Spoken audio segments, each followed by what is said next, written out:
take a ride? From the high desert and the great American Southwest, exclusively on Sirius XM Radio, this is Dark Matter with your host, Art Bell. Now, here's Art. You know what? Some things may change, but this is my new theme, and I love it. In fact, when I hear this, it raises little hackles on the back of my neck. I don't even know what hackles are, but they're raised, I'll tell you that. Hey, everybody. Guess I've got to tell you about last Thursday, huh? When there was no show. No show. Did I have 103 fever? Was I sweating in bed, coughing up? Well, you don't want to know. Was my liver failing? Was I having a very serious brain operation? No. None of the above. What happened is I was laying in preparation for my show, laying down on the couch. About 5 o'clock, the phone rang, and there was a big honcho back at Sirius XM, and they said, Art, our lines are down. And so you're getting an extra day off. I said, what do you mean our lines are down? Well, their major programs in D.C. went down. They just went down. So that's what happened. There were no phone lines of any kind. I guess earlier in the day, Dr. Laura went down and on and on and on. So that's what happened last Thursday. No, I was not ill, except at not doing a program. But here I am. All right. I want to note, these are important things. You can email me. I'm artbell@artbell.com. Easy. It's on the website, artbell@artbell.com. Twitter. Yes, you can follow me, and I do make announcements on there. Not pronouncements, announcements. I'm artbell51 on Twitter. And don't forget about the wormhole. You can wormhole me just like Bill has done here. Bill says, hi, Art. Wanted to voice my opinion on Hoagland and his anomalies on Mars. I bought into, literally, the phase on Mars, but not another one of his finds. Note that his number 9 photo looks like all the rocks around it. Bill, really, that's a wormhole message. You know, you bought into the face on Mars and some other stuff, I guess, but you can't buy into number 9? Oh, Bill. Since when does the good Lord on Mars or Earth put a pipe in the middle of a rock? Even if you consider that to be a rock, which I don't. Look real hard, Bill. There's a pipe there, sticking out horizontally. It's kind of hard to ignore. By the way, Richard will be here for an hour tomorrow night. He'll be talking about Comet Ison, which has turned green as it nears Mars. For some reason, instead of having a red influence, you would think by Mars, right? It's turned green. We'll find out what that means tomorrow night, along with a lot of other stuff about comets. Now, Sirius XM is looking really hard into the possibility of a 4-hour timeout being worked on. You know, so if you're listening to the stream, it won't, disconnect you after 90 minutes. Roswell's Art, I'm so glad the show is back. This is email. My 11th grade Spanish teacher turned me onto the show back in 2001. Anyway, to address the inactivity timeout that everybody's having problems with, the listeners must click something within the player interface. Aha, good tip. Not just move their mouse around the screen. The easiest way and the least disruptive is just double-click the pause button during a commercial break. Yeah, who cares if you mess up our commercials, right? Glad the show is back and so forth and so on. Remember, if you want to say welcome back, folks, Roswell's are the way to say it instead of saying it. So they're working on this 4-hour timeout thing, and we might get it to 4 hours. It'd be really cool. If you didn't, because I was not here last Thursday, we got this really cool thing up I wanted to tell you about last Thursday regarding Scotty's Tower. Now, he moved that through a house, And we had the photographs of it up. But what Scotty did was he made a video. It's kind of like a, video slideshow, and it's really, really cool. You should go to artbell.com and take a look at it. It's hilarious. Absolutely hilarious. artbell.com, Scotty's video. You'll have to dig for it a little bit. Now, I think we're just going to call it, everybody's asking about this, everybody. We're going to call it Dark Matter Halloween. And we are going to do nothing but ghost stories. Now, I have a couple of ideas about this. We do it every year. We're going to do it this year. What I want you to do, if you can, is, of course, we're going to take open lines, unscreened open lines. I think. Wait a minute. Maybe we will screen a little bit to be sure you have a ghost story. But if you want to email me, you can do so. And if you're going to email me and you have a really good ghost story, include your phone number, and we may call you. So that's a way to get some of the really, really, really good ones in. So if you've got one, email me, artbell@artbell.com, include your phone number, and on Dark Matter Halloween, your phone may ring, and it may be us. Well, I checked about, 15 minutes ago, turned on CNN briefly. The countdown clock was still going. Are we launching to Mars? No. We're counting down to the close of the government. Again. It's interesting. I've noticed that Congress now has a 10% approval rating. Higher, actually, than Satan himself.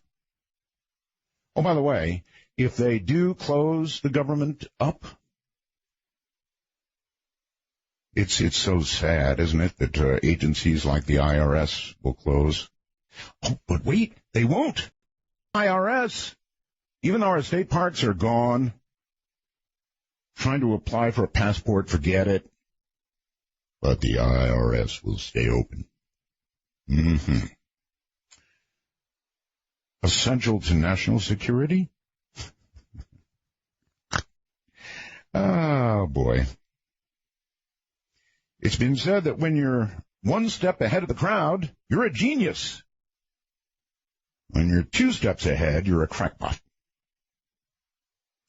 All right, looking around the world very briefly, inspectors charged with the enormous task of overseeing the destruction of Syria's deadly chemical weapons stockpiles kicked off their mission Monday, racing to meet tight deadlines against the backdrop of civil war, and probably also racing to catch up with the people who are trying to move the weapons around, I would think. Syria says it is fighting rebels who eat human hearts. Serious about this. Syria's foreign minister claimed Monday that his government is fighting a war against al-Qaeda-linked militants who eat human hearts and dismember people while they're still alive, then send their limbs to family members. I thought that was an old Russian trick. Nearly 36 migrants marched across the U.S.-Mexico border without papers on Monday. The latest group of a younger generation brought to the U.S. illegally as children seeks to confront head-on immigration policies they consider unjust. Well, good luck with the government doing anything about that or anything else, including even continuing past midnight Eastern. Now, listen, I've got, just in case there is a last-moment resurrection, and the government is going to stay open in case they vote the right way, be sure and wormhole me right away, please. That just doesn't come out right, doesn't matter how you say it. Send me a wormhole message if they suddenly keep the government open, all right? This is a very, very interesting story, a credit to the anomalist. Authentic alien images from Roswell finally found? Does that end in a question mark? Yes. The UFO iconoclast. These images exist as Kodachrome slides, and Anthony Bragalia, late of the Roswell Dream Team, hopes to set the record straight on the truth and what's a lie surrounding the leaked stories in the past week. There have been rumors everywhere of new, real Roswell photographs. Thing is, though, Anthony says they're not going to release them to the general public since the owners are put off by some unprofessional ufologists. Is it a shell game to maintain interest in Roswell by teasing all of us? Or are the slide's owners genuinely creeped out by the unwanted invasion of their privacy? Well, I'd go for the latter. This is fireball time, folks. I mean serious fireball time. A huge fireball explosion created a power outage and a lot more in Yucatan, Mexico. That was Sunday evening last night. A weird sky phenomena broke up the monotony of a small Maya town as a huge object thought to be a fireball, and you can tell me what it is because you're going to be able to see it. It lit up the skies over the town of Ixmal in the southern Yucatan around 8:30 p.m. local time. The falling object was accompanied by a strong thundering noise, loud blast when it hit the ground. And it did hit the ground. Now, the crash, that's the word used here, was followed by flashing blue hazes, if you can imagine that, flashing blue hazes, and a power outage. The flames were observable until about 2 a.m. at the object's landing site.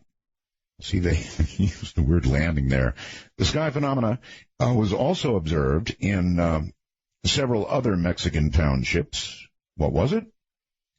We don't know. As you can imagine, people got totally freaked out by all this, and they found stuff. Now, you can see this thing, or these things. I'll leave it up to you. You take a look. Of course, we've got photographs. Something pretty good size crashed in Yucatan. If you go to artbell.com, you can take a look-see at it. Now, the police there were toying with some of the debris of whatever in the hell this was. By the way, maybe one of you can name it for me. I have no idea what this thing is. It looks like number 9. Well, not really, but you get the idea, right? Pretty big. Whatever it was, it came down, was pretty darn big. Space debris, maybe. And the police were playing around with some of the debris, and there is the picture of a human-like figure made of the debris. Now, whether the police did that or it came that way, I don't know. Other fireballs, I'll tell you tomorrow. We're out of time here. Other fireballs in Ohio. So it's like we're in Fireball City here, folks. I mean, lots and lots of fireballs. I'm not sure what's going on, but keep your eye on the sky, huh? All right, well, I'm not going to take any more of Mike Heiser's time. He is our guest tonight, Mike Heiser, and he will be coming up in just a very few moments.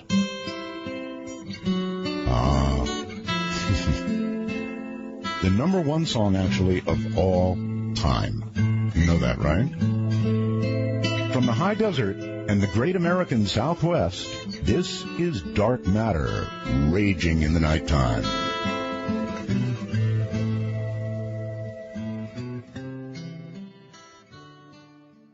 Oh, man, everybody's a critic. Phil sends a message through the wormhole that says, oh, come on, Art. Art Bell's Halloween? That isn't what I said. I said Dark Matter Halloween.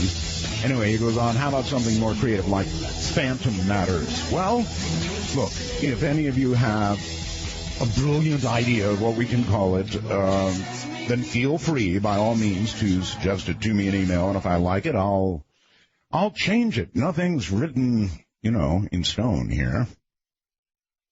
Some of the things Mike Heiser talks about now, on the other hand, are written in stone. Mike Heiser is a scholar in the fields of biblical studies and the ancient Near East. He is currently the academic editor for Logos Bible Software in Bellingham, Washington, and serves as an adjunct professor at 3 colleges and universities. Mike has a Ph.D. in Hebrew and ancient Semitic languages, along with 2 master's degrees in biblical studies and ancient history. In 2005, he was named one of Fate magazine's 100 most influential people in ufology. Wish I'd seen that list. Mike is a well-known critic of ancient astronaut beliefs and for having the majestic documents tested by a computational linguist for authenticity. He is also known for his supernatural thriller, The Facade, which focuses on how an ET disclosure might impact traditional religious beliefs. Oh, we're going to have fun with that tonight. And how the alien question might be related to ancient texts, including, of course, the Bible. Mike, welcome to Dark Matter. Boy, Art, thanks for having me on. I just have to say, listening to you read the news is like listening to Vin Scully call a baseball game. Really? It's just, oh, yeah. I mean, I got to take a breath here. I don't want to sound like too much of a fanboy, but I'm just thrilled that you're back on the air. I don't know how you waited this long to come back, because it sounds like you just love it. Well, it's called a non-compete, Mike. Oh, man, I would have just been pulling my hair out. What little I have left, yes. It's great to hear you. Well, thank you. I've never received a compliment for just reading the news. I thought that was, I don't know. I have hackles too, at your introduction, your What music. part really got you? The eating of the hearts, was it? No. No? Oh, it's just rhythmic, just taking simple headlines, and it's Art Bell reading the news. You could just sort of sit there and listen to it for hours. Well, okay. It just brings back great memories, for me. Because I listened to you, for years while I was in grad school, all by myself. I'm holed up as a security guard in my little shack, or the genetics lab that I had to guard, and I'm listening to Art Bell. I know you mean that like in the very, I know you mean that in like the very best way, but it's great. I know, but it makes me feel old. Well, I'm as old, the X number of years removed, as you are, but it's just great to hear you again. All right, well then listen to this, Mike, and then we'll come right back to you. Mr. Bell, this is an email. I'm so glad you're back on Sirius XM. Discovered your show about 15 years ago on a regular radio by accident. Enjoyed it very much. Get this, folks. I had originally heard your show on the island of Okinawa when I was a 9-year-old kid and we lived in Naha. My dad was a pilot in Vietnam. We were stationed on the Rock. And you introduced me to the rock and roll music. Became such a big part of my life. You were the first DJ I remember, and I had my little transistor radio I listened to with a single earpiece. Yeah, they referred to something I did when I was there. I was on a teeter-totter in a contest with a couple of Marines. I had a Navy guy as partner, and we were up against 2 Marines. And we went for 57 hours, something like that. Anyway, he ends the email. Remember now, he first heard me when he was 9 years old. I'm 56 now, Art, and we'll always have a special place for Art Bell, my heart and mind. You're my Wolfman Jack. 56 years old now, and this person first heard me when they were 9.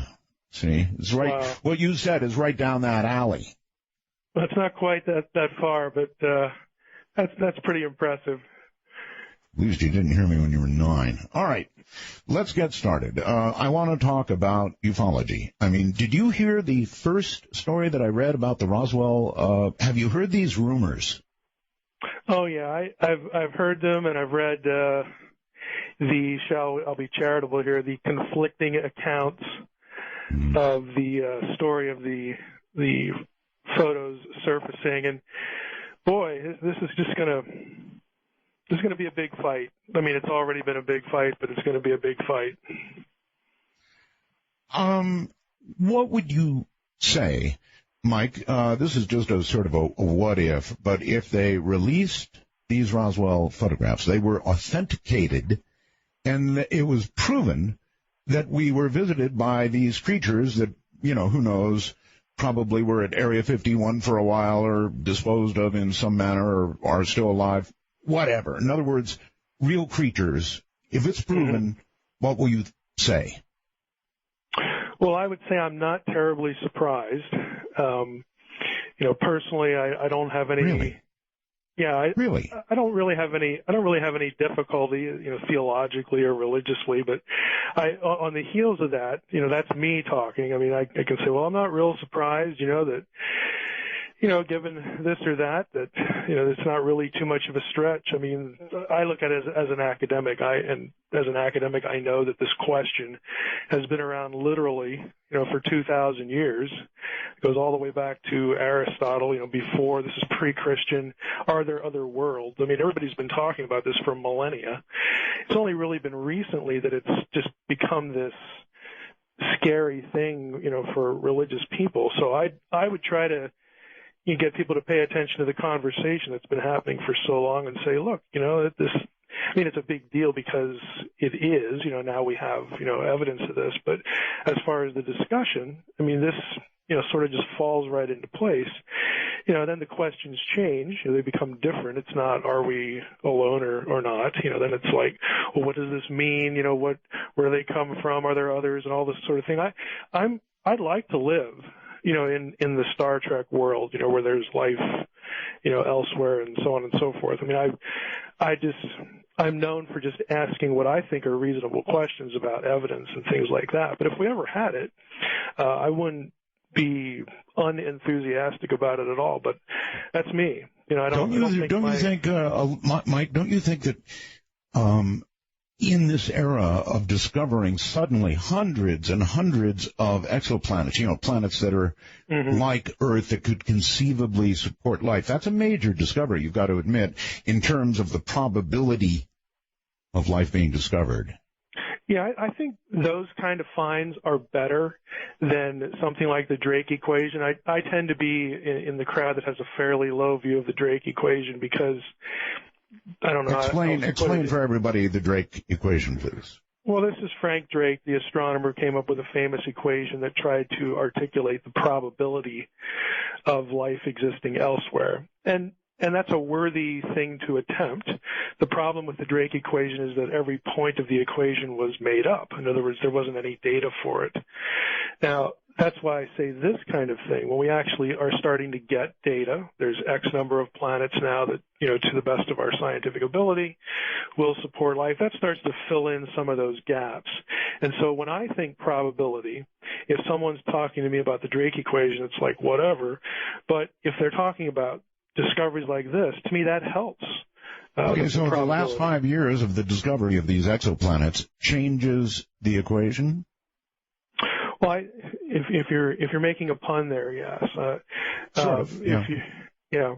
I would say, yeah, it changes the conversation in this way. I think the conversation on probability actually becomes more data driven than a sort of a contrived equation. And I don't want to say contrived there in a negative sort of way, but because I think it's worth trying to speculate, but without data, that's what you've got. You've got speculation. And I think it's a reasonable conclusion if it becomes a more reasonable conclusion, let's put it that way, if we have, evidence that there are other places that, again, life as we know it could be sustained. It doesn't prove anything, but it does make the probability reasonable. For me, it gets it on the table. If we didn't have any sort of planet other than Earth that we could talk about in these terms, and then we're going to have this probability discussion. Without that, to me, it doesn't even really deserve to get on the table. Well, we're just looking at little dots of light and saying, man, it would be a great waste of space if there weren't. That's an emotional argument, but I'd rather have data than, I don't want to sound cold here, but I'd rather have data than the emotional argument. Right. Well, we're beginning to get that data, and with those planets, for example, I had somebody from SETI on, Seth Shostak from SETI, and, they haven't heard anything yet, Mike. But it occurs to me that if there's all these exoplanets that are like Earth, capable of sustaining life, why do we suppose that life would evolve, I don't know, the way we have technologically, and even have radio or a TV or even imagine it? I think that's a reasonable question to ask, and I've wondered that myself. And you and I aren't alone there. I mean, there are criticisms of SETI in that regard, that why aren't you using a different strategy, to look for this or that. So, the truth is, the blunt truth is we don't really have any reason to make that assumption that they would be communicating the same way. But the reality is that's what's within our reach. And, it's a funding issue. It's a technology issue. It's a garnering enough interest, to get people to care issue. All those things are part of the discussion. You would describe yourself how? As a skeptic? I would describe myself as someone who, again, would like these things to be true, but I want there to be real evidence for it. I'm not impressed with anecdotes. I'm not impressed with emotional arguments. I just like to know, and when I say I believe or think X, I'd like to have something concrete to sort of base that on, to fall back on. So with some people, that makes me a skeptic. With other people, especially, in the more fundamentalistic wing of Christianity, what I've already said tonight is just awful, because there's this tendency to equate the whole question of extraterrestrial life with one of two things, and probably both, and that is the demonic realm, and then, you must, buy into Darwinian evolution. And I'll confess, I'm not really disturbed by evolution. I don't really like materialistic Darwinism, but that's not the same as the idea of evolution. Are you convinced? Are you convinced of evolution, Mike? Yeah, I think evolution is a reality. The question in my mind, there are questions in my mind like, to what extent, what mechanisms did it need? I'm sort of at an advantage here, because when I was in graduate school, the place where I went to church was heavily populated by professors from the hard sciences at the university there, the University of Wisconsin. Right. We had the head of environmental studies, we had the head of botany, we had 2 research physicists, we had a geologist, we had a professor of electrical engineering, we had another one in chemistry. I mean, the people like me in the humanities were like completely outnumbered. And all of them were very serious, about their faith, their theological commitments, and every one of them accepted the idea that, evolution, that's how God did it. No kidding. It's a no-brainer. They just didn't flinch about it. It was not trying to start a conversation with them. Well, what do you think about people who, might be here, even in our church, or some colleague you have somewhere, or some acquaintance that don't agree? To them, it wasn't even a sensible question to ask, but yet they were very serious. Well, I spent 9 years in that environment. And so I just have to chuckle, when I read things or hear things about how this is sort of an all or nothing proposition, or, we either have to accept this or that, the Bible or evolution. There's no in between. It's like, I just know better. I know intellectually better because I read lots of stuff, but I know by experience as well, that these are not mutually exclusive things. And so, I'm not a scientist. I have to depend on scientists to sift arguments for me. I read things that I appreciate, on evolution. I read, there's a lot of debate within the hard sciences about evolution. Evolutionists don't all agree. Right. Isn't it easily said, Mike, that, God may have started the process of evolution, and that sort of cleans it all up right there? Yeah, and that's where most of these guys were. I mean, I think there may have been one or two that would be willing to say it was sort of, random. In other words, when you take that position that you just articulated, that God started the process, that involves a deliberate decision. You're speaking of God as a person, with making intelligent decisions and whatnot. And that's the common view for people who are in the sciences who happen to be Christians who accept evolution. There might have been one or two of these people that I knew that would have taken a step back even from that and made it a little more random, closer to what you would think of as a secular Darwin position. They were somewhere in between there. But I agree with you. I think that idea, and then the sub question is, tell me why God couldn't make that decision. Tell me, right? Exactly. How, on what basis would you say that God is limited and kept from making that decision?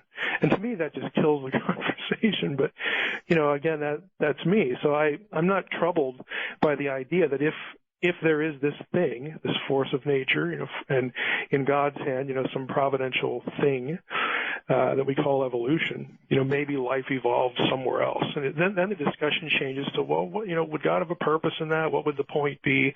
What's the relationship between that and us? And, you get into a number of layers of other questions, but I don't think the discussion needs to stop with the first question, about probability and evolution. Simply could have evolved from stardust. I mean, basically, stardust, mud puddles, lightning strikes, you name it, right? Yeah, I mean, see, that is an issue, because if I were to say that to one of my friends, Professor so and so, he would say, whatever. But someone who's sort of been trained to think that, well, the reason, Art Bell is suggesting that, or the reason someone is saying that, is because they want me to accept the idea that, I'm an extraterrestrial, or extraterrestrials are our space brothers. And in other words, because they've sort of been conditioned to respond a certain way, they, unfortunately they won't really stop to think, well, there's 2 or 3 or 4 or 10 different ways to sort of look at this, and they'll kind of gravitate to the one they really dislike, and then, it becomes a real thing to fight over. All right. So with regard to extraterrestrials, you're not married to the idea. No, nor are you that distant from it that you can't embrace the possibility. No, I like I said, I have this romantic spasm in me that, boy, wouldn't it be nice if Star Trek were real, minus the Klingons and the Romulans, I guess. But, that would be really interesting. It'd be fascinating. It's sort of on my short list of, boy, wouldn't I like to see this before I die, that kind of thing. Oh, but me too. On the other side, I have things like let's clone a mammoth and all that kind of stuff. I mean, there are just some things I'd love to see them do. And again, this is on the list too. I'd like to know. But on the other side, I don't think we really have evidence yet. A lot of what people accept as evidence, I just don't think is really good evidence. And so I sort of suspend it and hope, but because I hope one direction doesn't mean I'm going to embrace what I think is a really bad argument. So the people who would ask you to accept the evidence, Mike, I should say, preponderance of the evidence, when you look back at all the UFO sightings, when you look, all the stories, they claim it all adds up to, it's got to be true. Yeah, they do claim that, and that's the part I have difficulty with. I don't think it adds up to that at all. Okay. Ask yourself this question. I mean, why do we, with the whole UFO thing, why do we think about UFOs and think extraterrestrial? Well, what do you think most people would say? In my case, Mike, I had a sighting, right? A very close sighting, a very convincing sighting. I could have thrown a rock at the damn thing. It floated over my head, or more likely defied gravity, and then I watched it float out across the valley with my wife at that time. And once you've seen something like that, then, yes, you begin to ask questions like the ones you were just talking about. Right. Now, if I saw, and you're referring to the triangle, I remember you talking about that on the air at length. If I saw one of those, my first thought would be either let's get in the house or, boy, that's really cool.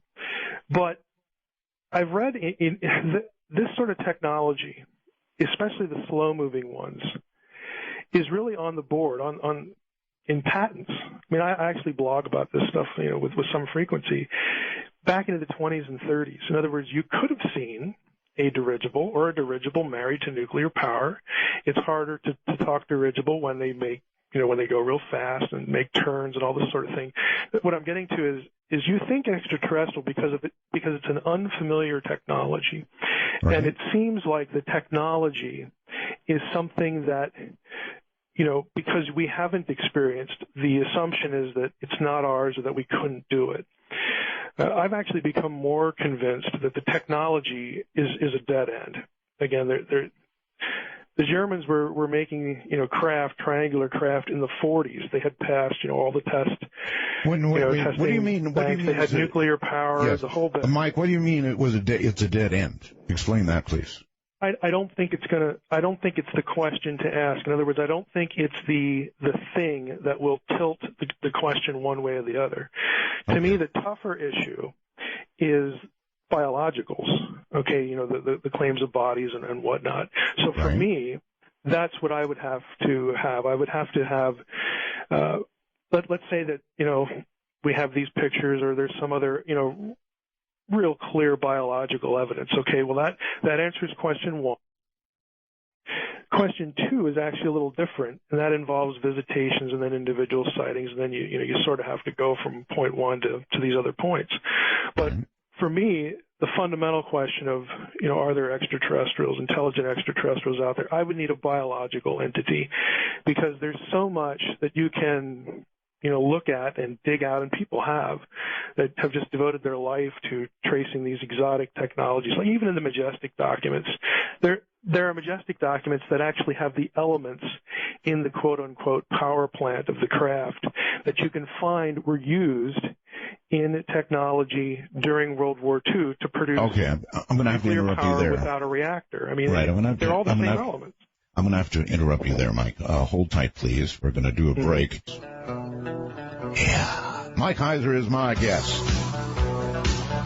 So stay right where you are, because it will be quite a night, ladies and gentlemen.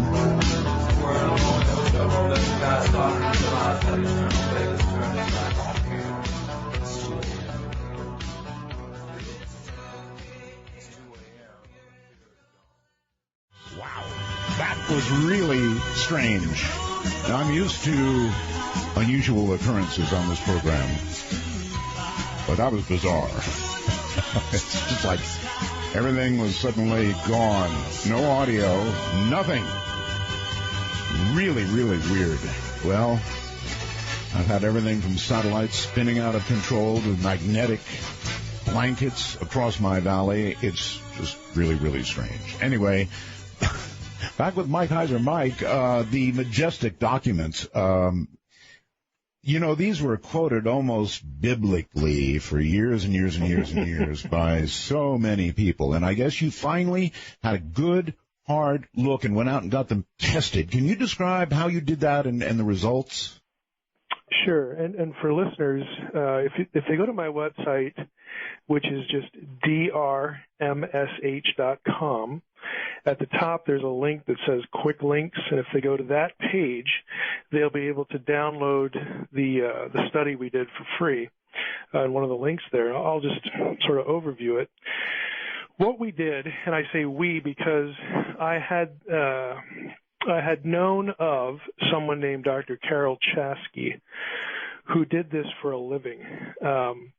She is a computational linguist, and she did her doctoral work at Brown University and actually came up with her own program as part of her dissertation to test something called authorship attribution. And she has made a career, like in court cases, when someone needs to either verify or rule out that a document was written by the person that, say, signed that letter or claimed authorship, to be able to test that. And so she has had a long career, and her work has been featured in numerous court cases. If you look her up on the web, she has a whole list of that. So when I found out about her, I thought, well, this is the ideal person to test some of these documents if she was interested.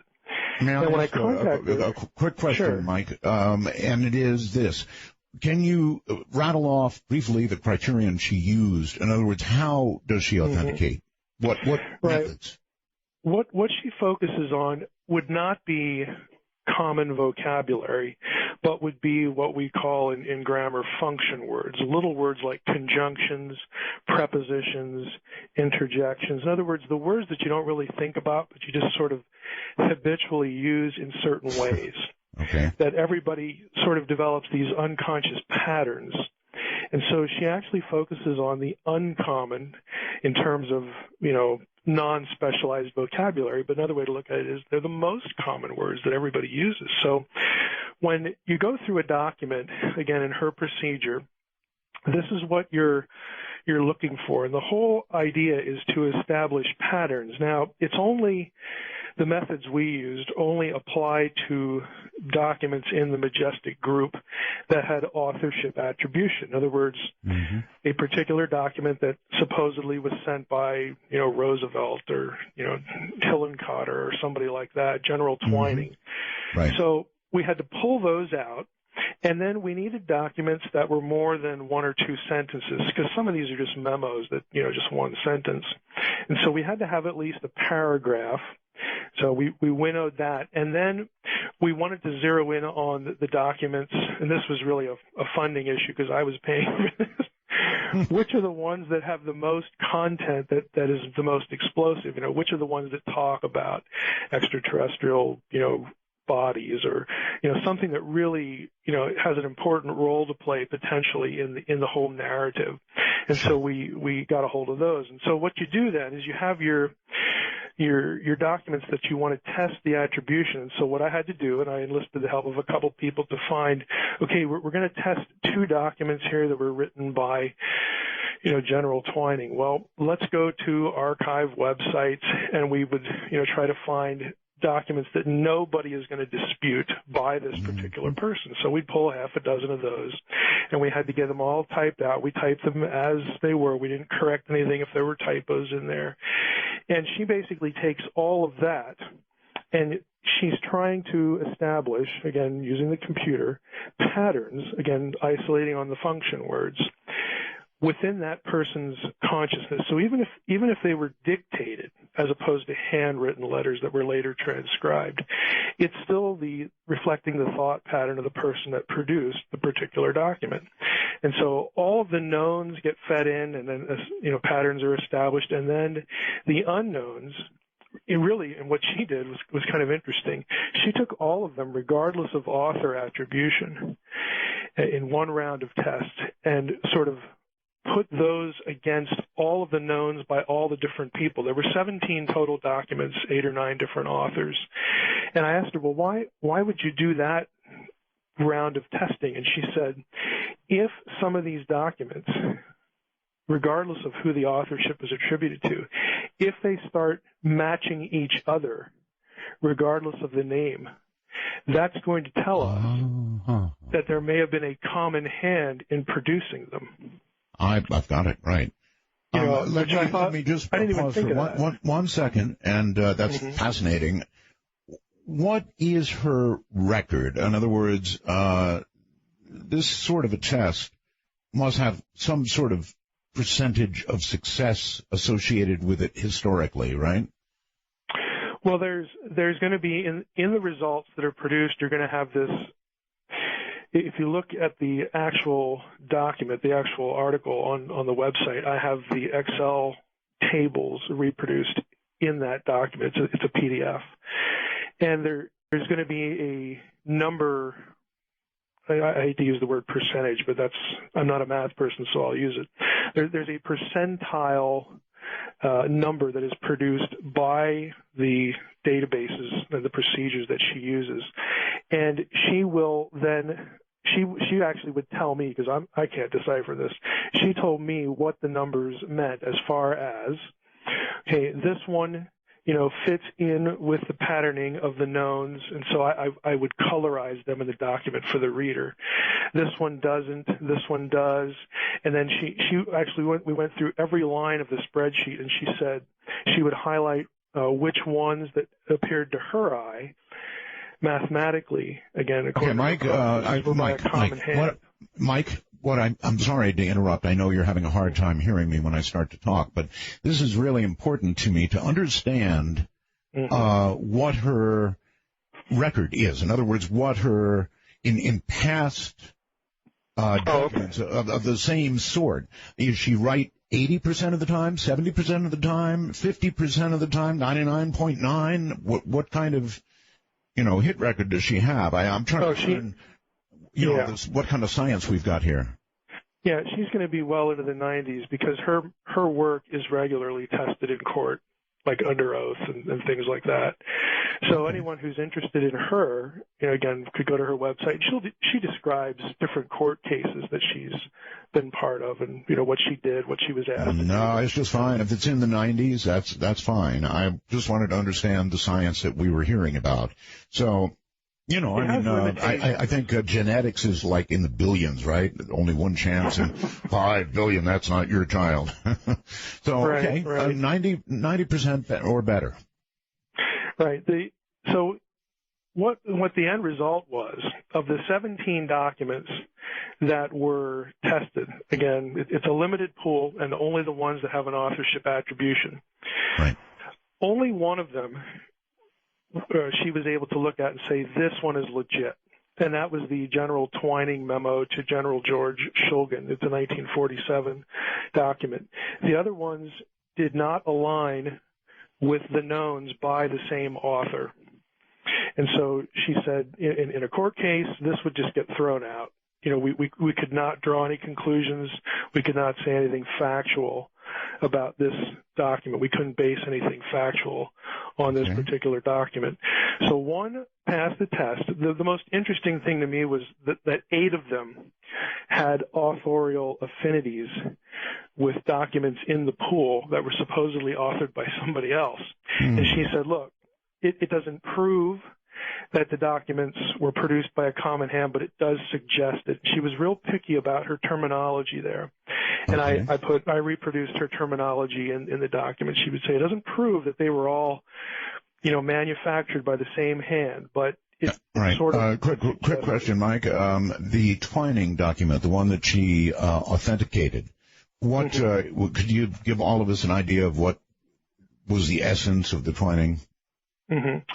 It would probably be looked at as neutral by you and UFO enthusiasts. There's no extraterrestrial speculation in that one. It's the one where Twining says that, within his phrases, within present U.S. knowledge, we could reproduce these kind of craft that he was talking about. If any of your listeners are going to look at the document, it's point F in the document where that language comes from. He talks about, speeds at 7,000 miles an hour that are subsonic. And, Twining's assessment in that particular document is that we're not thinking extraterrestrial here. Now, obviously, there are other documents within the Majestic, cache that we couldn't test because they have no authorship attribution. So the study itself was limited, but I should mention this one other thing to give Stan Friedman some kudos here. I deliberately also chose, again, when there was an author, documents that Friedman and others had, by other means, forensically shown that were fakes. And her study flagged those same documents. They did not pass the test. Only one did. So I didn't tell her about that either.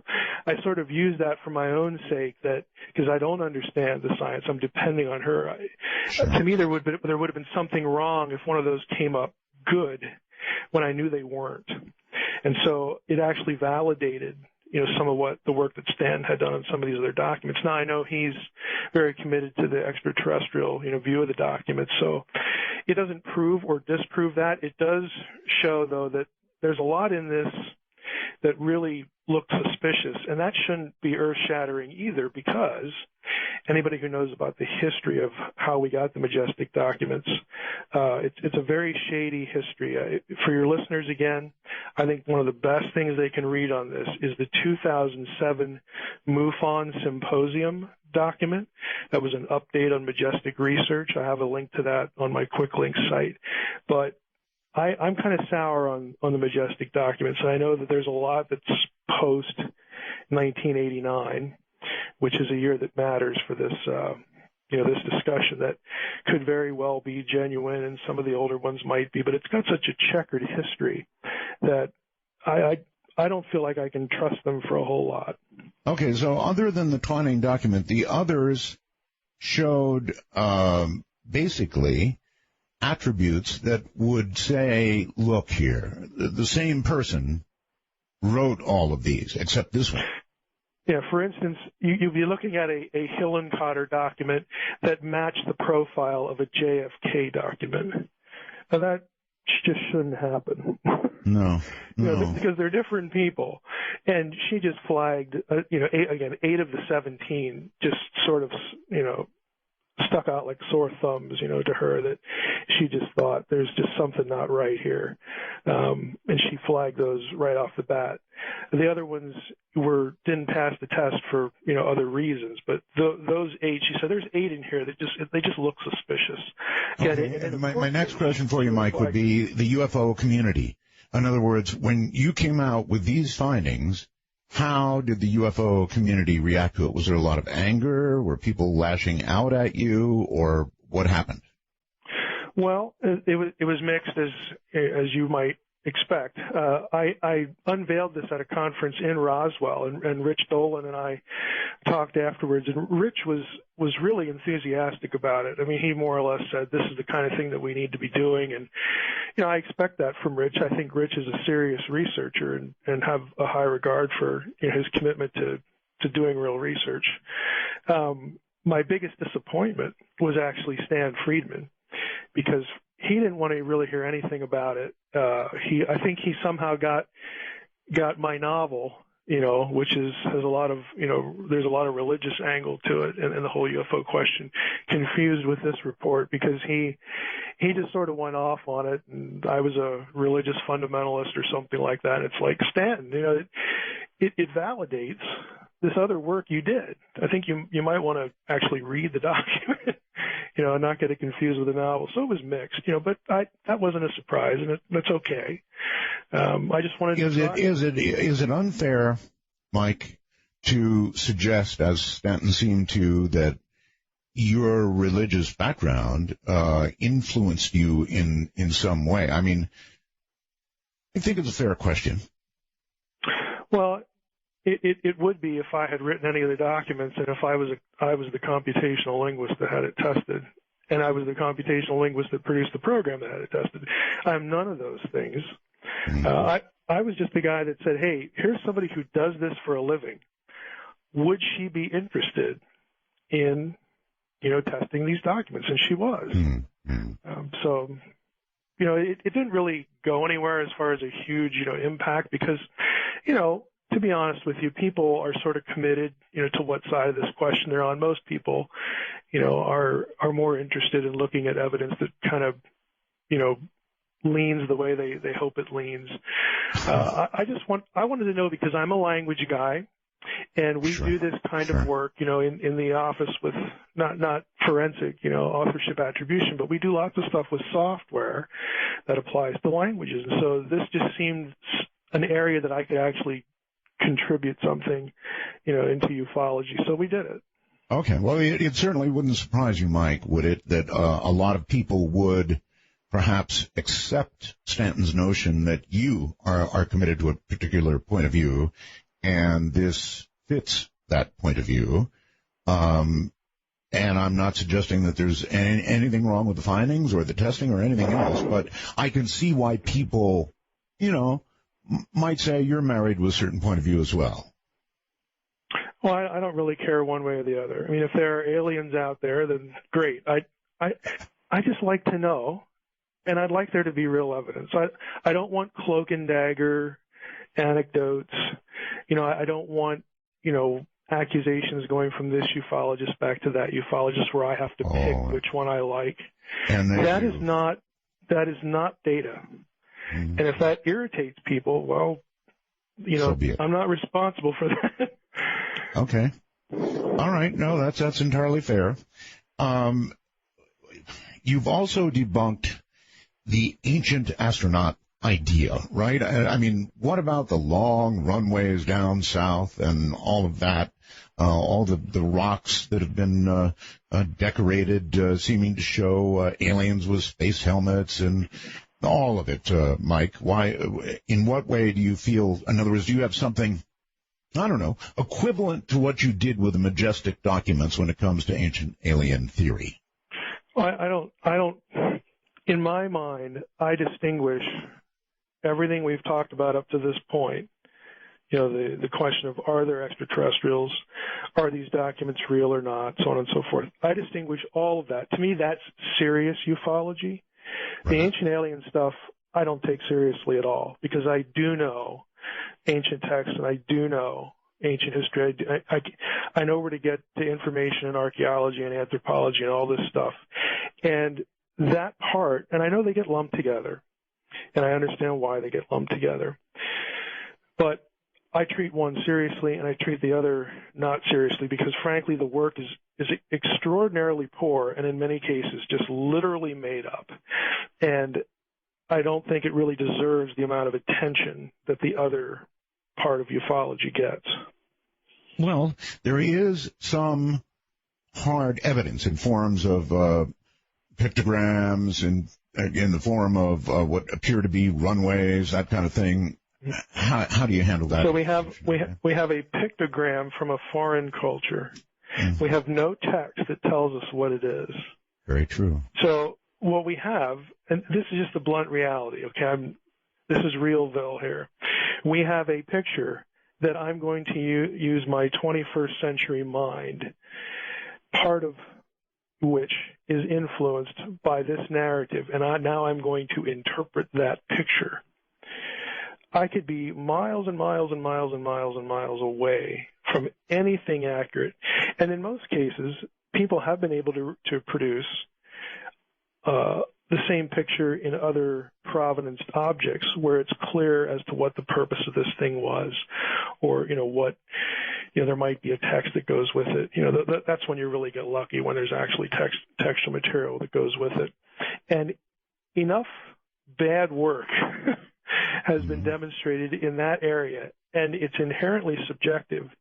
Again, to me, it's the badness of the work that's out there that, I will admit, colors my opinion of the enterprise, of the whole thing.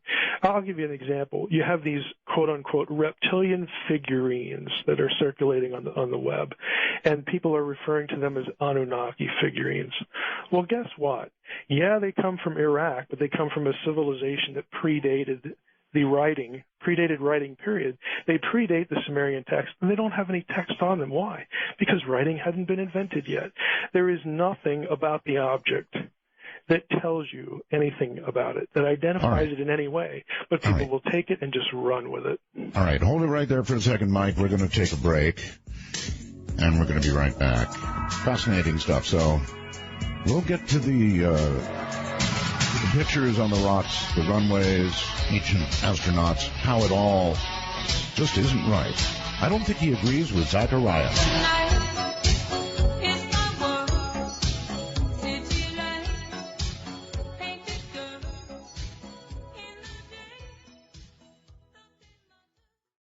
All right, Mike, welcome back. I guess you're not married to much of the Anunnaki stuff, right?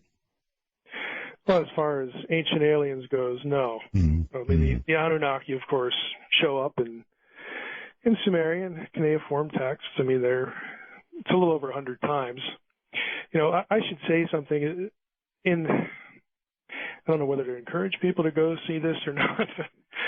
One of the things I did on my websites devoted to Zechariah Sitchin and ancient astronaut stuff was, I figured, well, I don't want people to just take my word for it. When I say insane things like, look, the fundamental ideas of what Zechariah Sitchin is saying, that the Anunnaki come from Nibiru, that they were here to mine gold, that Nibiru is this planet beyond Saturn, and all really the fundamental tenets of the system. Right. Rather than take my word for it, what I did was I created a screen capture video of me going to a website called the Electronic Text Corpus of Sumerian Literature, and I know it doesn't sound exciting. Talk about things that do not translate well to radio, or really anything for that matter. I put in a search for the term Anunnaki, and the video is me putting the search term in, clicking the button, getting all of the occurrences of the term Anunnaki, where they occur in the tablets, getting them back in the search, showing people, now look, if you hit TR here, that takes you to an English translation. There are 117 or so of these. This is on my website, the Sitchin website, And you did this why? So that people could watch it and do it themselves. Because I don't like arguments from authority. Yeah, here's Mike with a PhD in ancient Semitic languages and all this stuff. Big deal. Okay, you should not have to depend on what Mike says about this.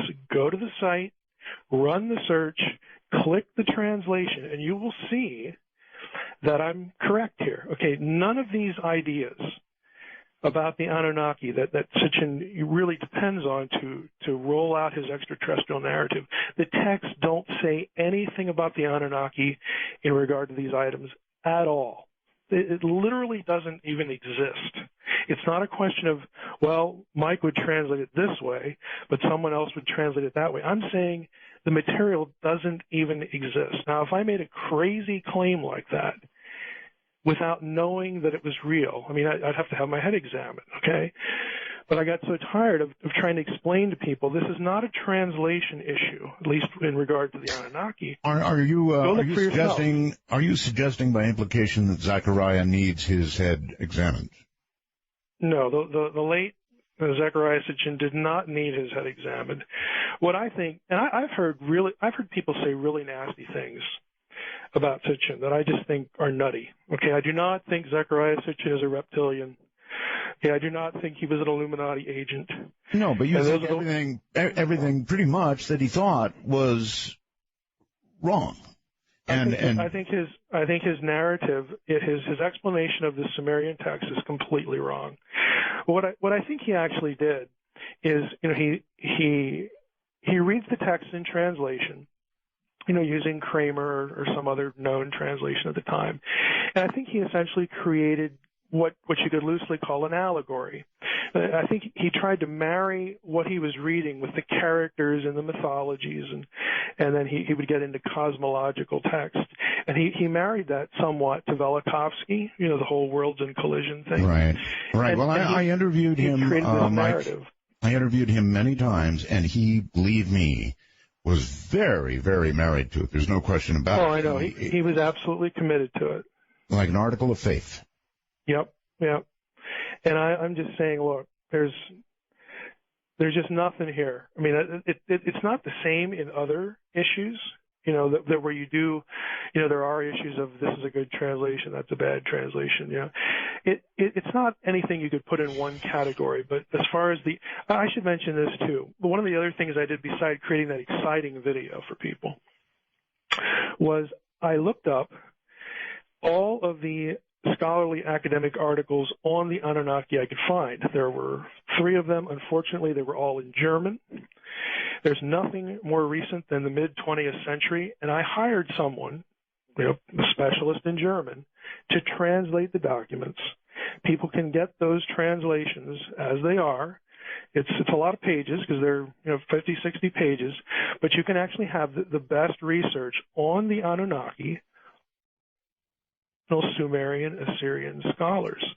And I try to do this because I don't want people depending on Mike. I don't like arguments from authority. I like to direct people back to primary texts and say, just go read them. Don't take somebody's opinion. Just go read the things, and you'll see. Mm-hmm. All right. Here's Linda, who sends me a message. Art, he does not believe the scientists who carbon date things. If you come up with a test done by other scientists, he will tell you that they did it wrong or made mistakes. Unfair? Yeah. What's wrong with carbon dating? I don't know. Linda apparently Linda apparently heard you reference something that was carbon dated. If I got one of these today, let's use this. Here's a good teaching point here. This is what Mike will do. Okay. I got an email from somebody that sent me a picture of an object. and says, what do you think of this object that I discovered? And, it starts telling me what it is. Okay, and that's ancient alien stuff. My first question is always, okay, I need to know where it was provenanced. In other words, where was it discovered? I need to know that it was not a disturbed site. Can you direct me to the publication, to the archaeological publication? I have access to lots of databases as a faculty member. I can get to a lot of things that other people can't. Can you give me the archaeologist's name or the art? I mean, I'll find it if you give me the information, and I'll go read it, and maybe I'll post it on a blog if you like. I mean, I'll ask them. 99% of the time, I don't get anything back. What I want is I want real data. If you give me a carbon date for something, my first question will be, who dated it? Show me the report. All this stuff gets published. This is not, secrecy. There are millions and millions and millions of pages put out in the social sciences, archaeology, anthropology, every blasted year. Okay, I can get that stuff. I want to go read it so that I know, sort of where to start.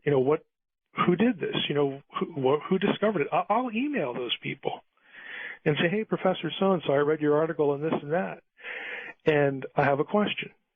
I'll do stuff like that. I don't think that's unreasonable.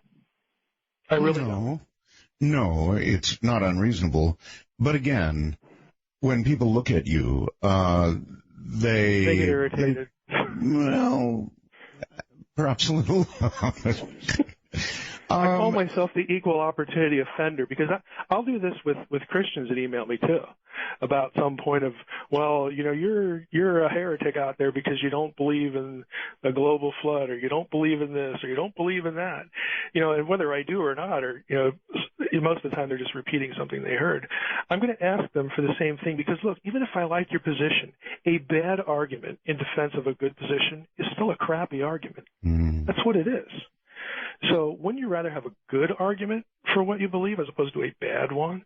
Okay, and people let's try this. They get angry. Okay, let's try this. Look, the world has been around for a very, very long time. I don't know if you saw the series on TV about After Man or After Man. It showed how quickly society, the buildings, the things that we see every day would be dust and gone. And the answer is pretty quickly. So is it really beyond reason to suggest that there could have been others here from elsewhere, or there could have been civilizations prior to the one we're so proud of right now?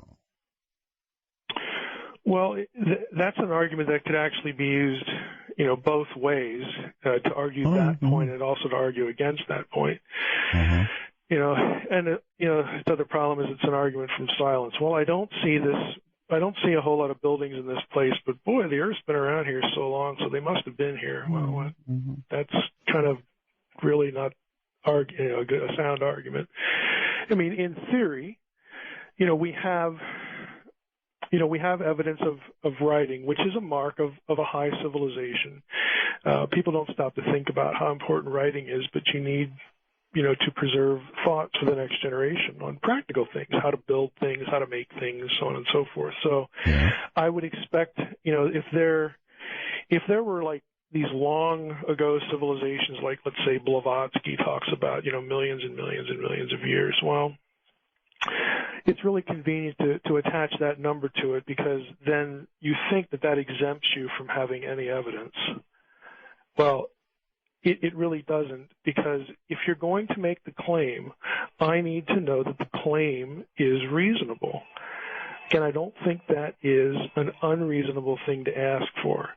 I can sit here and say, well, it's possible. Sure, Art, it's possible. Sure, whatever, the questioner's name was, that's possible. It's possible maybe in the sense that I could be the next American Idol. Okay, that's possible too. I could wake up tomorrow with a bump on the head, and I wake up and I have a great voice. I audition for the show, and I win the American Idol. Yeah, that's possible. Really? Well, not based on what I've heard so far tonight. I mean, no, it's a great conversation, but you're not singing, you're not it ain't doing anything. But it's possible. Well. Stranger things. I mean, you see where the conversation goes. So on the one hand, I don't have any problem saying, well, yeah, that could be, but I'm not going to base what I think or believe on a could be. I think it's more reasonable to just ask, is there one thing that, makes this a little more concrete, that takes it out of the realm of complete speculation into the realm of, hey, look at this thing we have here. We need to think about this object or this text. I just don't think it's unreasonable. And I know it irritates people. All right, Mike. It irritates my wife when I'm like that, too. Would you apply the same standards of proof, Mike, to the concept of intelligent design? Yeah, I've said for a long time that I think intelligent design really doesn't prove anything, if I could be really blunt about it. I mean, intelligent design is not really a theory about who the designer or designers are. I've said for many years that, look, you can take all the arguments for intelligent design and put an S on the end, and you can make the same arguments. And again, a Christian audience, that just irritates the heck out of them, because they're going to assume that the designer must be the God of the Bible. And it's like, well, sure, I want to think that too. But if we're actually looking at the argument, intelligent design, all it argues for is that the best explanation for some natural phenomena is some sort of intelligent cause. And it's a reasoning by analogy. Here's a thing that looks like it has intricate design, therefore it maybe had a designer. Okay, that's wonderful if you can test it. But ultimately, at the end of the day, even if you're right, you still don't know who the designer is. Okay? And so it's extremely limited. I don't want to say it's not useful, because I think it is. I don't want to see God divorced from the conversation, about creation and things like that. But the other side of it is it's quite limited. It's more limited than the average person who gets excited about it, really thinks about it. Do you believe in intelligent design, one way or the other, whether you say God did it or it was a natural process? With somebody's hand in it, or an extraterrestrial hand, or whatever, do you believe in intelligent design, or is it all random? I do believe that there is a creator. A creator. Right. Okay. And what I mean by that is I see a philosophical necessity to have a distinction between creation and the causation, some causation, whether that's an impersonal thing like Big Bang or whatever, you're at a different level of questioning there. But I don't see it all as one. I'm not a monist. I would be a dualist, that there's a distinction between creation and then its causation. And so because I hold that position, I think that there are some things that do speak to intelligent design. But in terms of an honest philosophical argument, winning that particular argument does not link that argument to a specific creator. And that's just being honest, with the philosophical argument. And most intelligent design theorists themselves will tell you that. I mean, when this kind of stuff filters down into the lay community and in the internet, then it starts to become more of a religious argument. So you do believe, to boil it down, in intelligent design, that there was a creator. Is that creator the one of the Bible? I think that any creator would have to be a creator like is described in the Bible, and that is totally distinct from creation. And again, characteristics of omnipotence and that sort of thing. I don't believe, however, that creation had to be perfect. In fact, I actually think, and this gets me in trouble again with the Christian camp, I don't think that the Bible describes a perfect creation. That opens all kind of worms for that audience. But when you start to say things like, well, the Creator would have done this or that, or would not have done this or that, and evolutionists who want to be materialists, who are atheistic, they say these things all the time. Well, you can't have intelligent design because God wouldn't have done this, would he? Well, you're making a theological argument. I hope you realize that, Mr. Scientist. That's a theological argument. You're telling me what the deity that you don't believe in would or would not have done. That's not a science-based argument. That is a theological argument. So, again, just to get that off the table, I don't believe that imperfection argues against intelligent design. Let's just put it that way. Okay. I accept imperfection. Do you think that the process of evolution is ongoing, as in still? Yeah, I don't see if we accept the idea of evolution, I don't think that there would be any way to coherently demonstrate that it's all stopped. I don't know how you demonstrate that. I don't see any reason to conclude that. Mm-hmm. Well, where do you think we're going, Mike, with quantum physics? It is a real mystery. Spooky action at a distance, or whatever it was that Einstein said about it. It is pretty weird stuff to try and wrap your mind around. What do you think? I'm fascinated with. I'm not a physicist. I don't have the mechanical mind to really grasp a lot of this stuff, but I think that stuff is just fascinating. I also think it's the friend of theology. And again, this is going to get me in trouble with that part of your audience, but whatever. Think of it this way: most Christians, many Christians, whether they could tell you where the idea comes from, are really disturbed by the idea that God doesn't have everything predestined. If I walk into a room full of Christians to speak on something, and I say, "Hey, look, I don't believe that everything is nailed down. I don't believe that foreknowledge." God's foreknowledge necessitates his predestining of all things. Mm-hmm. That freaks people out, okay? But that's exactly what quantum physics, has demonstrated. There's this certain random quality to it. And I can show you passages in the New Testament that talk about how creation mirrors the character of the Creator. I can take you to passages that very clearly show that God foreknows things that do not come to pass, and that tells you immediately, point blank, that God knew something that didn't come to pass, therefore that thing was not predestinated. But I hate to say it this way, a lot of Christians are not very familiar with their Bible. They aren't aware of a lot of these things in it. Again, the academics, this stuff gets thrown around all the time. But when you try to, do stuff on the internet, when you try to do stuff on radio, you try to get people interested in the discussion, people don't like it. I don't know how else to put it. I mean, wouldn't it be interesting to actually give the Bible to that same lady who looked at the Majestic documents? We have actually talked to her about that. This is an interesting rabbit trail. Oh, really? Her undergraduate degree, Carol's undergraduate degree, was in Greek. So I'll just describe what we have asked her in the past. There are certain books of the New Testament that are what are called disputed authorship books. The pastoral epistles, for instance, that would be 1st and 2nd Timothy and Titus, are sort of notorious in the academic realm for scholars fighting about, did Paul really write this or not?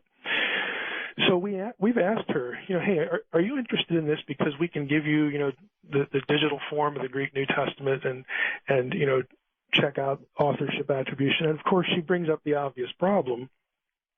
Well, you'd have to also hand me documents to create a profile that for certain were written by this particular individual. And she, and frankly, we wonder, could we do that? Because most of Paul's letters, we'll just use Paul for an example, most of Paul's letters are disputed in some way at some point in the letters, even the ones that are sort of, everybody accepts as genuinely Pauline. So is there a way we could actually construct this test? There have been whole books on something called stylometry, trying to test this. Now, Carol's methods are a little different, and there are computational linguists in our field who are applying this to certain, books, usually in the New Testament because it's shorter, and it takes less work to produce the raw data. And the results are mixed, but, she'd have her own unique approach. So that might happen. We might be able to, convince her to do this, and it would have to be, worthwhile. We'd want to get something publishable out of it. But there are scholars who do that. You wouldn't be afraid of that. Oh no, I think it'd be very interesting. Again, my view of inspiration. This is a theological term that Christians throw around a lot, and conservative Jews throw it around too. That Scripture comes from God. Well, I believe that. I think that God. If I embrace the idea of a creator, the idea that a deity could influence somebody to write something seems like a pretty short jump. I mean, I can do that. I can influence somebody to write something down for posterity. Big deal. So I don't view inspiration as this paranormal event, like the prophet wakes up and starts making breakfast, and then God zaps him, and his mind leaves his body, and then he wakes up an hour later and looks down at a text and says, "Boy, wow, look at that! Didn't I do a great job of that?" That isn't the way it's described, even in the Bible. It's a very human process where specific literary genres are used, specific forms of literature, like an Old Testament passage about a treaty. Well, guess what? It'll conform to treaty patterns in the ancient Near East. Law codes will conform. Writers would do this because if they didn't do it, you'd think they were hacks. You'd think they wouldn't know what they're doing. Like, doesn't this guy know how to write a treaty? I mean, what a bonehead. Okay, the writers were people. And they used the tools, the knowledge, the vocabulary at their time to produce what, I would say what God wanted them ultimately to do. I have a very providential view of inspiration that's very human, but God plays the ultimate role, preparing them in their lives for that moment to produce that thing. All right. Hold tight right there. Mike Heiser is my guest. And my guess is that you have questions for him. And we'll be getting to that. Feel free to challenge away. That's what it's all about. It's interesting, isn't it? What he does not believe in and what he does.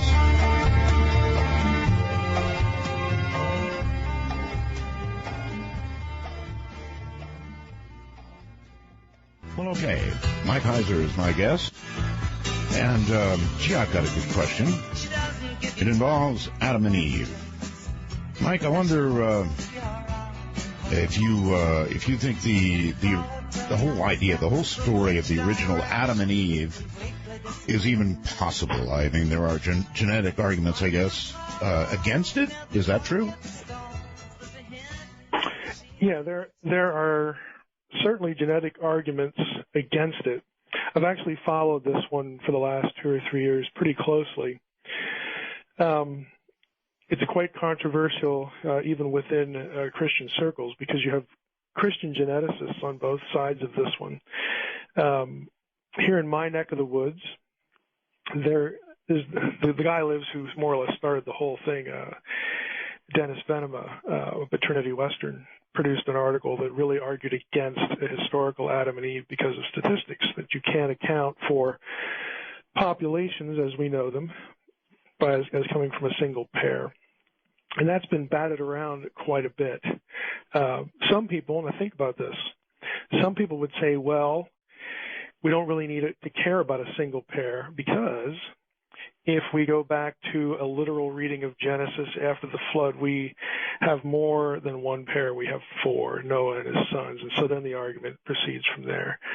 My view is I don't think that theologically we have to affirm a historical Adam, although I'm not convinced that we shouldn't affirm that. In other words, I think the genetics is still divided on the issue. So I think, 5, 10, 20 years, we may, statistical genetics might be an area that really gets a lot of attention. More work's put into it. We might have something more conclusive than it is now. But there are good arguments. You sound pretty unsure, but I don't know where to come down. Yeah, but I have noticed that arguments that could go either way, like somebody who is a little married to what he believes, you have them fall down in your direction. Oh, I don't know means I don't know. Okay. Now, for your readers or your listeners, I think one of the better books on this is by a guy named Peter Enns. It's about, the historical Adam, the evolution of Adam, it's called. And is an Old Testament scholar like I am. I know Pete. he got into trouble for a neutral position on this, or actually one that favored the evolutionary argument. But his argument is actually text-based, and that is he marshals a lot of evidence, and he's depending on the dissertation that somebody else wrote, in part, that the story of Adam is actually a deliberate parallel to the story of Israel. And if that's the case, then the whole point of the story of Adam might be, again, something literary, talking about the nation, using this story to parallel the history of the nation. And you mean metaphorical? It's a metaphorical thing? I mean that, right. And I think he does a good job of laying it out for the non-specialist. It's controversial.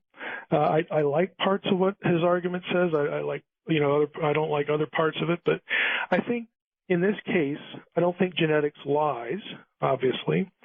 I do think, though, that, and the people who are in the field will tell you this in the articles they produce, that statistical genetics is still somewhat new because the genome isn't that recent. It's a burgeoning field. So I think for this one, it's like 10, 20 years down the road, we may have something more conclusive. But either way, in terms of biblical scholarship or theology, I think this is something that can go either way. And I know that would upset a lot of people for different reasons. But again, for those of you who are Christians out there listening, I can say this because I do not take Romans 5 the same way most of you do. So we'll just leave it there, I guess. Then it becomes okay. Well, I mean, argument. So when you get to the genetics, you would think the percentages would be way below what the MJ12 document reader was able to achieve. I don't know that I'm qualified to comment on a comparison because I don't really know either field. But, genetics doesn't lie. I mean, we depend on genetics for a lot of different things, in terms of medicine, agriculture, all sorts of things. I mean, genetics is genetics. I mean, it's real. The data are real. The issue is the statistical analysis of the data. So who knows? I mean, Carol might be able to look at it and say, well, this is like what I do or not like what I do. I'm just not qualified to say that, make that comparison. Okay. Well, I was just interested in the weight that you put on one versus the other. If people want to go, I would, if you're interested in this question for your listeners, again, if you go to my website, drmsh.com, up at the top, one of my blogs, it's called The Naked Bible. You click on that, and you can go to that site, and on that site, there is a tab that talks about anthropology, biblical anthropology, which includes the Adam question, and there's one on Romans 5. Again, it's a key passage in this. I've blogged a lot on this because I'm interested in genetics. I think it's kind of fascinating. Again, even though I can't digest a lot of it, I'm really fascinated by it. Well, if genetics comes along and begins to say things that are, I don't know, in direct contrast to what you believe, and I know you do have faith, Mike, and some of what you say has got to be influenced by that faith. It'd be an uneven world if it was not so. So would you admit that is to some degree true? Well, here's my secret, Art. Your listeners can get the alert here. Okay. I don't believe at all that Genesis and the Bible, for that matter, was inspired to teach us science. Okay, we talk a lot about the need to interpret the Bible in context, especially. Again, you think it was metaphorical, really? No. I think the context for the Bible is the context that produced it. In other words, it's not the Reformation, it's not the early church, it's not the Catholic Church, it's not this creed or that creed. The context that produced the Bible is the one that was around when the biblical writers were living and writing. And as a scholar, again, as a close reader of the text in the original languages, what you have in Genesis is really, really close, very similar because of the common worldview to other ancient Near Eastern cosmologies. They're not trying to teach us science. They're trying to teach us theological messaging, that we have a creator. Here's who the creator is. It's Yahweh, the God of Israel. Humanity's here because he wants them here. We are his imagers. We're his representatives. That should work its way out into our lives in certain ways. They're not scientists. They live in a pre-scientific world, so the messaging isn't about science.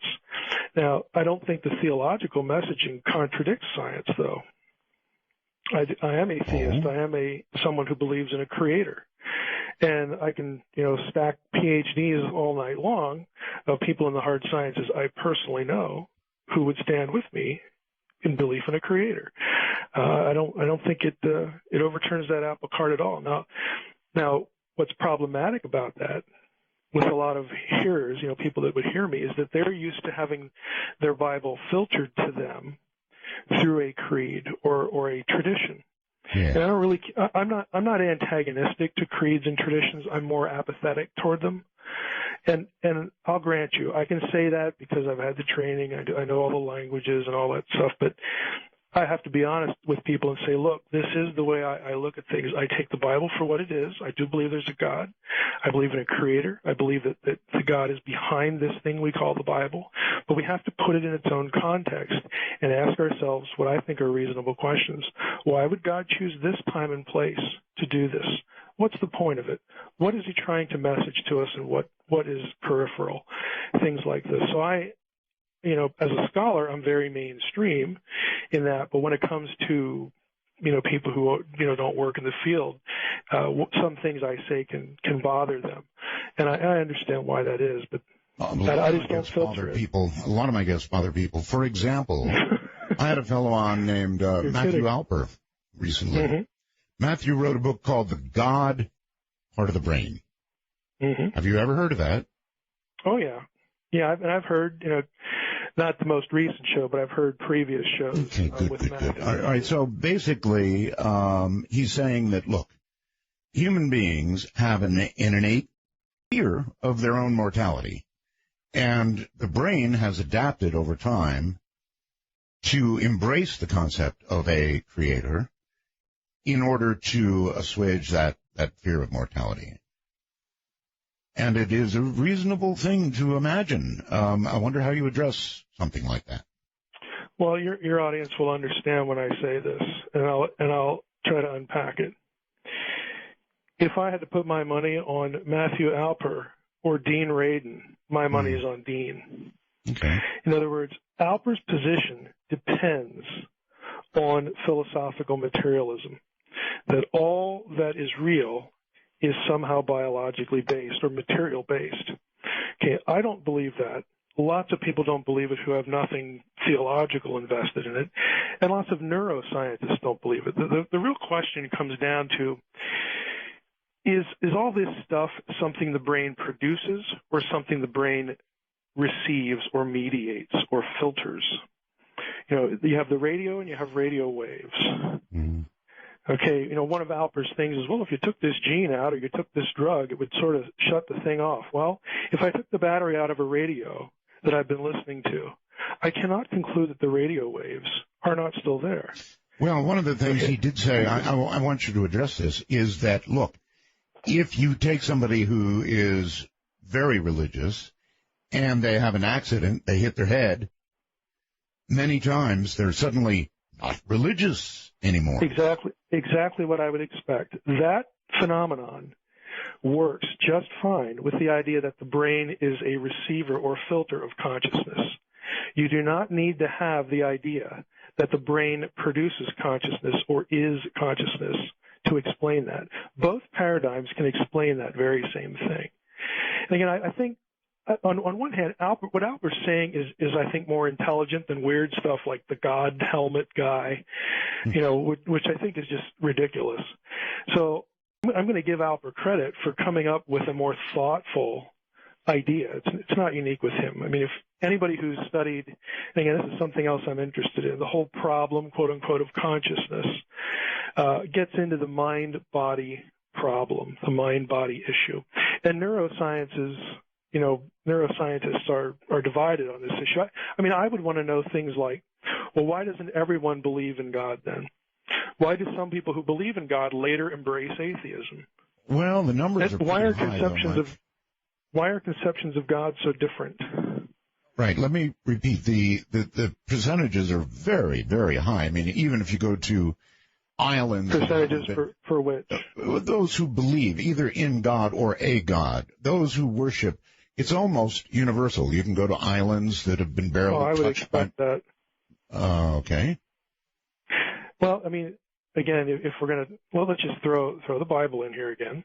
Romans 1, Ecclesiastes teach the idea that since we are made by God, we are designed, okay, to want to seek Him.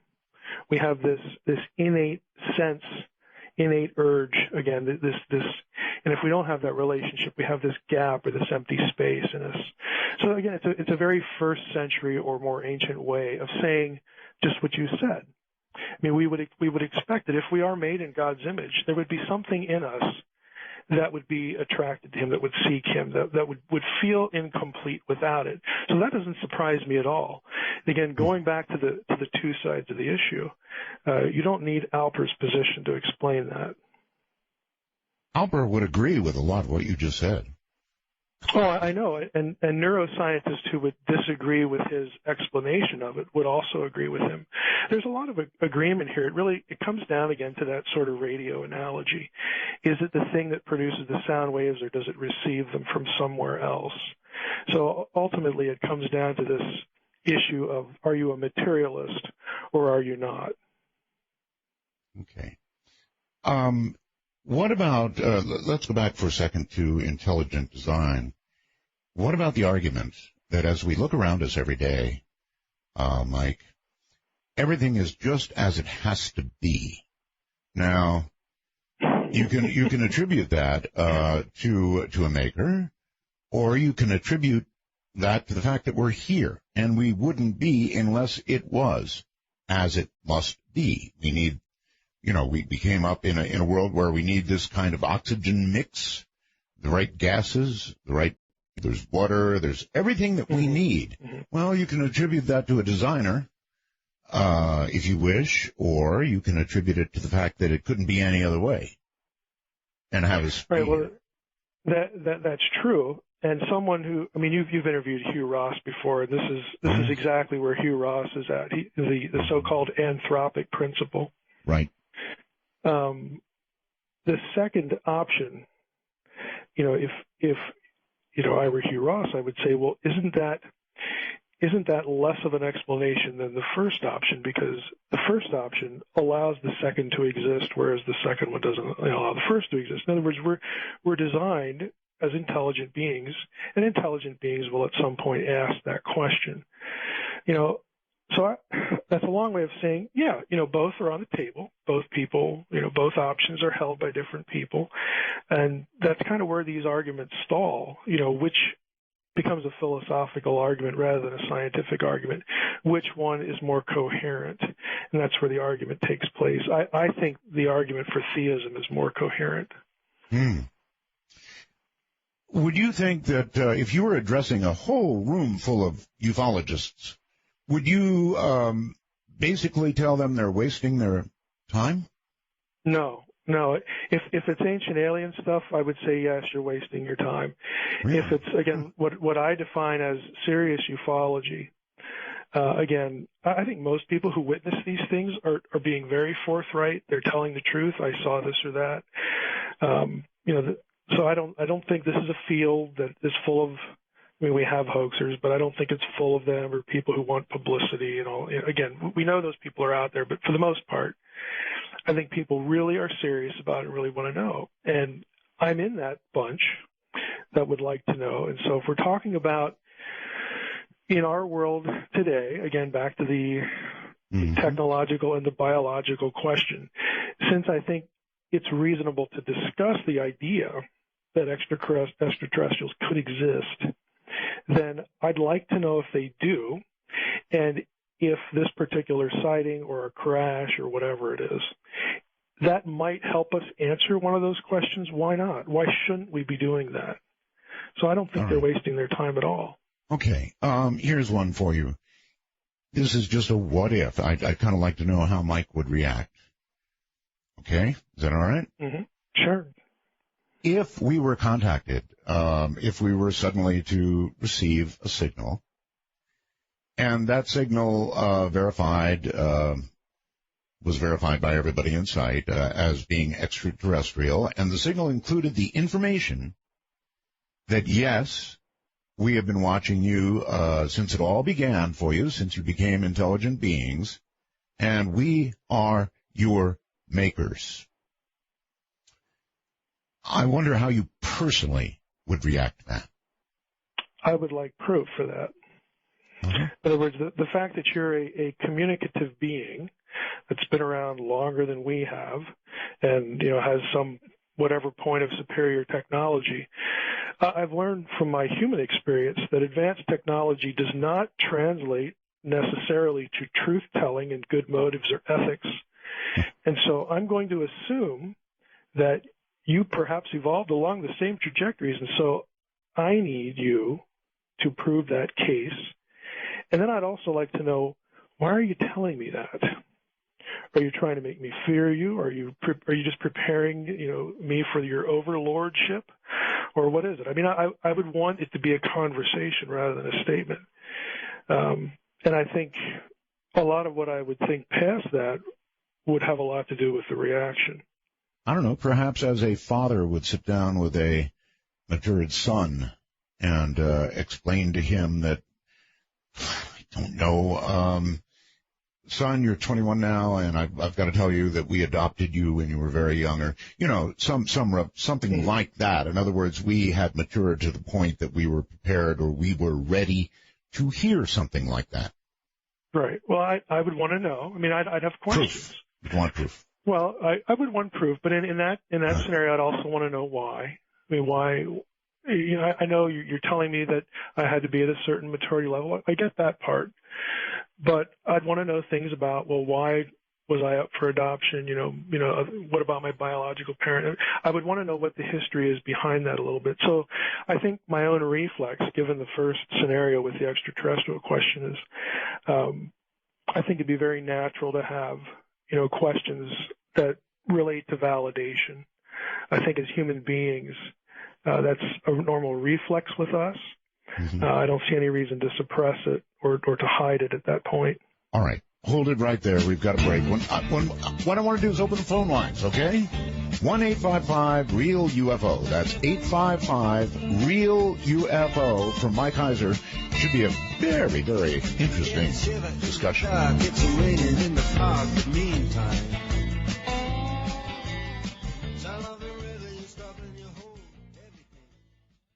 My guest is Mike Heiser, and I'd love to have you get into it with him, if you would like to. The numbers are easy, 855-REAL-UFO. That translates to 855-732-5836. And I think the field is wide open. In other words, any kind of question you have, I think, is certainly fair game. And I'd invite you to pick up the phone and join in. Mike, you think you're ready for some questions? Absolutely. That's what the show's about. That's what it's about, is right. Dark Matter, you are on the air with Mike Heiser. Hello. Hello. Hello. Yes. Hi. Yes. Hi. Mike, I have a question for you. Right at the beginning of the show, you mentioned that you needed proof for UFOs or ancient aliens and so forth and so on. But you set the Bible as set in stone, like it's the law. It's actually literal. But there's no proof of the Bible or God. Can you provide the proof that there is a God or a creator? Well, I didn't say that the Bible is literal. A couple times during the conversation, I've pretty much said the exact opposite. But your fundamental question is, can I prove that there's a God? If you're asking for scientific proof, the answer is no, because, again, the theological idea, the philosophical idea, is that God is distinct from creation, so you can't put him under a microscope and prove him. This is why the argument is philosophical, and what I mean by that is, what is more coherent? The idea that everything is here because of nothing or everything is here because of something. So when it comes to the philosophical argument, yeah, I think there are really good philosophical arguments that favor the existence of a being that we would call God. Okay, so the being could be God, or it could be an alien or some other civilization. In terms of an alien, I mean, I think we have to be on the same page here. I kind of think we are. I define the alien as an extraterrestrial life form that is the product of evolution, and so that's quite different than God. So there's a disconnect there. I'd have to hear what you thought about that. Okay, because in terms of other civilizations or God or Adam and Eve, I mean, I look at the Bible, and it depends. You take some passages as literal, some as metaphoric, and again, you went back to the author, the writers of the Bible. How can you prove that what they've written in the Bible itself is literal or metaphoric, or what do you think about that? Well, on one level, I don't care, because I think the point of the Bible is not to teach us science. Now, I think creation is something that we should study, something that God would expect us to study. Science is just as much of a worthy endeavor as, pastoring a church or something like that. It's about a set of ideas, and I think the ideas, not just with the Bible, but, other ancient texts, are coherent. We didn't put creation here, the creation we experience and see. We're not responsible for it, so somebody else must be. Okay, that takes you into this idea of a creator, and I think that's a reasonable assumption. It didn't make itself. But Mike, I think that a lot of ideas that talk about previous civilizations and or creatures from elsewhere, they're coherent. I think a lot of these ideas are coherent. And it does seem to me, Mike, that when it comes to those sorts of things, you demand a very great level of proof. But when it comes, you know where I'm going, right? Yeah. Oh, yeah.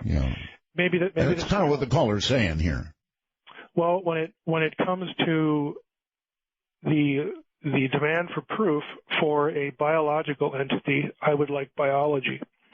When it comes to the demand for proof for a non-biological entity like God, then I think by definition we have to look at it philosophically, the rules of logic and things.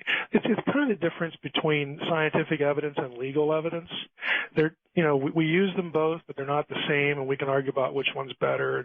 But the fact is that each of them applies in its different realm. And so, I can't reproduce a crime or some event that happened in court, but I can argue, again, using the rules of logic and points of evidence for this scenario is more coherent than this other scenario over here.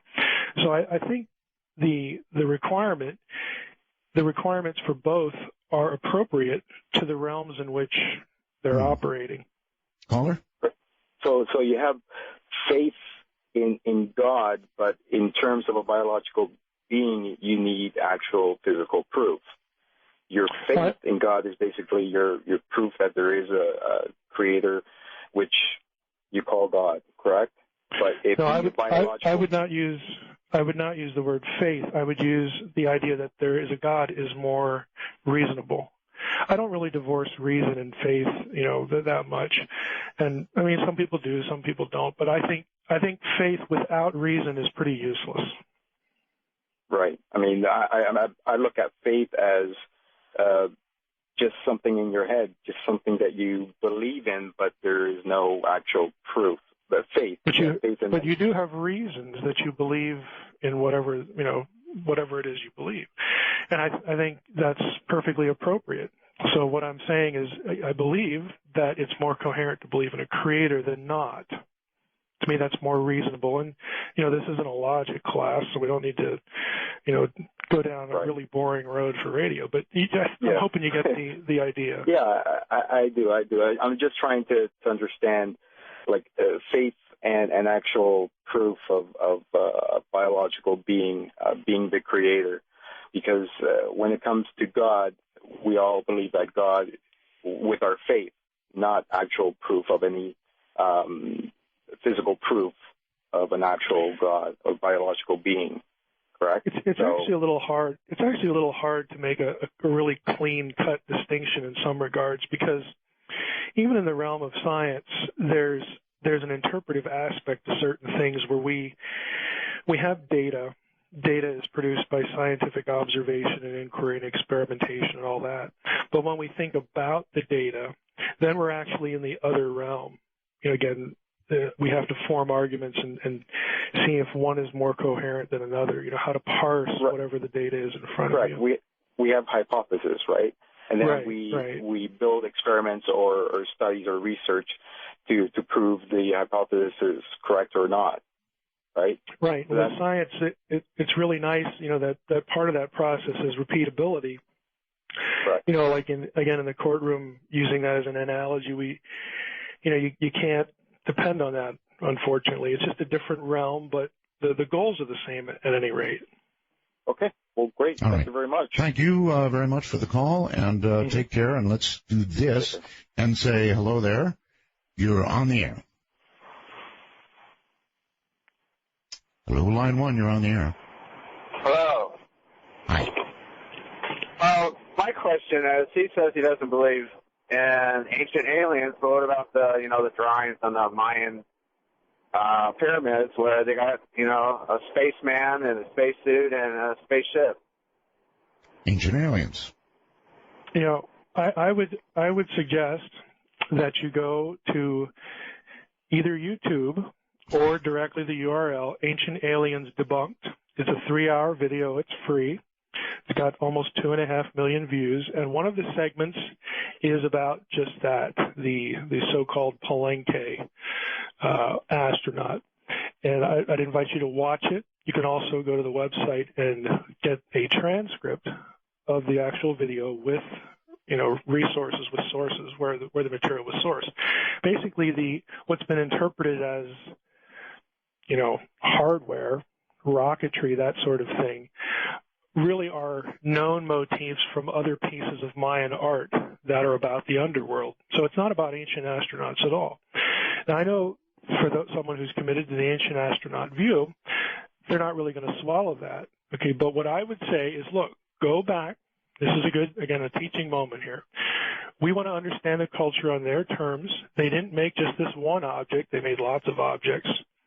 Okay, and some of those objects have text with them where you get the objects explained. Okay, underworld texts.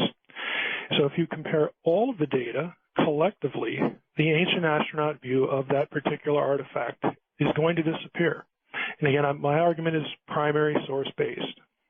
Okay, when I was 10, I lived in Culver City, California. And there was a giant cigar-shaped, craft that flew between my yard and the neighbor's yard. And so many people saw it because it was on a weekend that it was on the news, and they called it a runaway missile. And it was probably back in 1968. But missiles don't have windows. Yeah. It's ridiculous. Yeah. So it was only 2 miles an hour. Yeah, I believe you entirely. I mean, I believe you saw what you saw, and you're not making it up. My only question is, why would you conclude it's extraterrestrial? And again, because it's different. It's not what you'd normally see. But again, lots of people who know more about ufology than I do, have gone through and cataloged all these sorts of objects and technology. I really recommend for this one, triangle or otherwise, again, to go to my website, drmsh.com, click on the quick links, and then look for my review of Marler's book on triangular UFOs. I pull out a lot of images, again, from patents and other technologies back into the turn of the century, the late 1890s, all the way up to today, for all the different shapes. And that doesn't mean that what you saw is not extraterrestrial. It just means that what you saw has a really good explanation that might compete with that. And so that's why I'm saying I need more. I need a biological entity, to move me to that position. Well, I saw a triangle, in his hometown. I wish I would see one. I mean, true confessions here. Every time I go out and walk the dog, I look up at the sky just hoping to see something, but I never have. So you've never seen anything, huh? I've never seen anything. All right. Well, I think we've got another caller on the line. You're on the air with Mike Heiser. Hello. Hello. Yes, sir. How's it going? Just fine. Go ahead. My question for you is, the human body has a couple different parts that it's not used, and it's just kind of like your appendix and stuff like that. Do you think that maybe is there from the creator for breathing apparatus in a different atmosphere or different Earths? And I'll take my question off the air. Thank you. Okay. Thank you. Well, since I'm not an anatomist, I probably, shouldn't be saying anything here, but I'll venture into this territory. My short answer would be that I've never read anything about vestigial organs like that. I have done a little reading about vestigial organs, but nothing to that effect. I don't know how you would get a breathing apparatus out of your appendix. Maybe if it was connected to the lungs or something, you'd have some sort of argument there. But other than that, I'm not going to venture that much further into anatomy. All right. Let's see. You're on the air with Mike Heiser. Hello. Well, my control of these phones seems somewhat marginal. Hello there. Hey, how you doing? Okay, sir. Where are you? I'm in Philly. Philadelphia. Okay. Yep. All right. Yep. Philadelphia. Okay, my question is, when I listen to you, with your theories and your beliefs, and, biblical times and the Bible, it kills me that black people have been just excluded from everything. And then your source, which you probably would admit, is mostly lies and deception, and things have been taken out and added to it. So where are you coming up with all this? Well, I am really glad you called. Believe it or not, this is something I'm really interested in. How the Bible was used to justify really terrible views of racism. And again, for your listeners who are interested in this, and for the caller, I would recommend getting a book called Adam's Ancestors. Okay, it's a scholarly book. It's dense, but you're going to love it because it shows essentially how this happened. And it's not an issue of what's in the Bible. It's an issue of how poorly people thought about the Bible in the wake of, in the 1500s, discovering new peoples and other continents, the discovery of the New World. I mean, I agree with you. I think there's been horrific Bible interpretation that has been foisted on not just the Christian community, but on the African American community. That's just ridiculous and shameful, and it's abominable. The Bible itself doesn't teach a lot of what people say it teaches, and this is one of the best examples in the world. Well, and I understand where you're coming from, but my point is also, like you said, when the Bible was put together in the 14th and 15th century, they excluded my people from almost everything. Well, everything, And so when you do something like that, how can now in the 21st century, a person like you could speak, with such authority about who the Creator is and what took place during biblical times? I feel like you probably got a white Jesus hanging at your house. And until you get rid of that, how can you sit up here and talk about the Creator? It kills me. When I hear white people talk about religion and I'm black and they exclude my whole, everything. And they talk with such authority and I think almost arrogance. It just kills me. Well, I don't have a white Jesus. I have a Middle Eastern Jesus because that is the context for Jesus. The Bible doesn't talk about white Europeans. It knows nothing of Nordic races or white European races or anything like this. So what you're attacking and what you're upset with, I'd agree with you. Okay? It's just really crappy Bible interpretation. I don't know how else to put it, but these kinds of ideas that you're reacting against have come basically because people handled the Bible really, really badly. Now, I'll correct you on one point. It wasn't put together in the 14th and 15th centuries.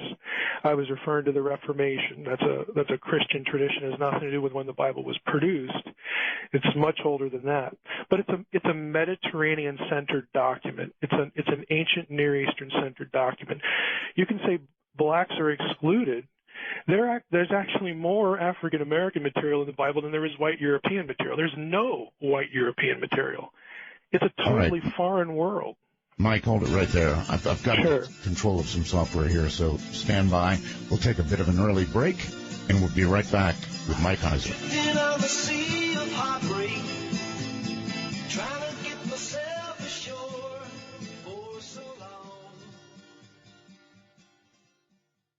My guest is Mike Heiser. Anything you'd like to ask is absolutely fair game.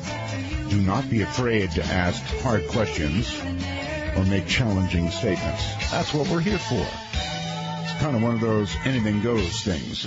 Mike, welcome back. And if you're ready, we're going to go back to the lines. You bet. Got control of them now, I hope. You're on the air with Mike Heiser. Hello. Hello. Hello. Yes, hi. Hi, Roswell Art. This is a very interesting subject that I think that everybody contemplates at some point. My question is, and it pertains to something that I've seen when I was younger. I've seen a creature that was obviously not human, but did possess obvious technology that was not introduced to us until much later years. But what I want to know exactly. I want to know exactly what you saw. Was this a humanoid type creature or what? This was a humanoid lizard type person. I was within 4 feet of it. I lived in the Midwest. In the 1970s, we had no air conditioning units.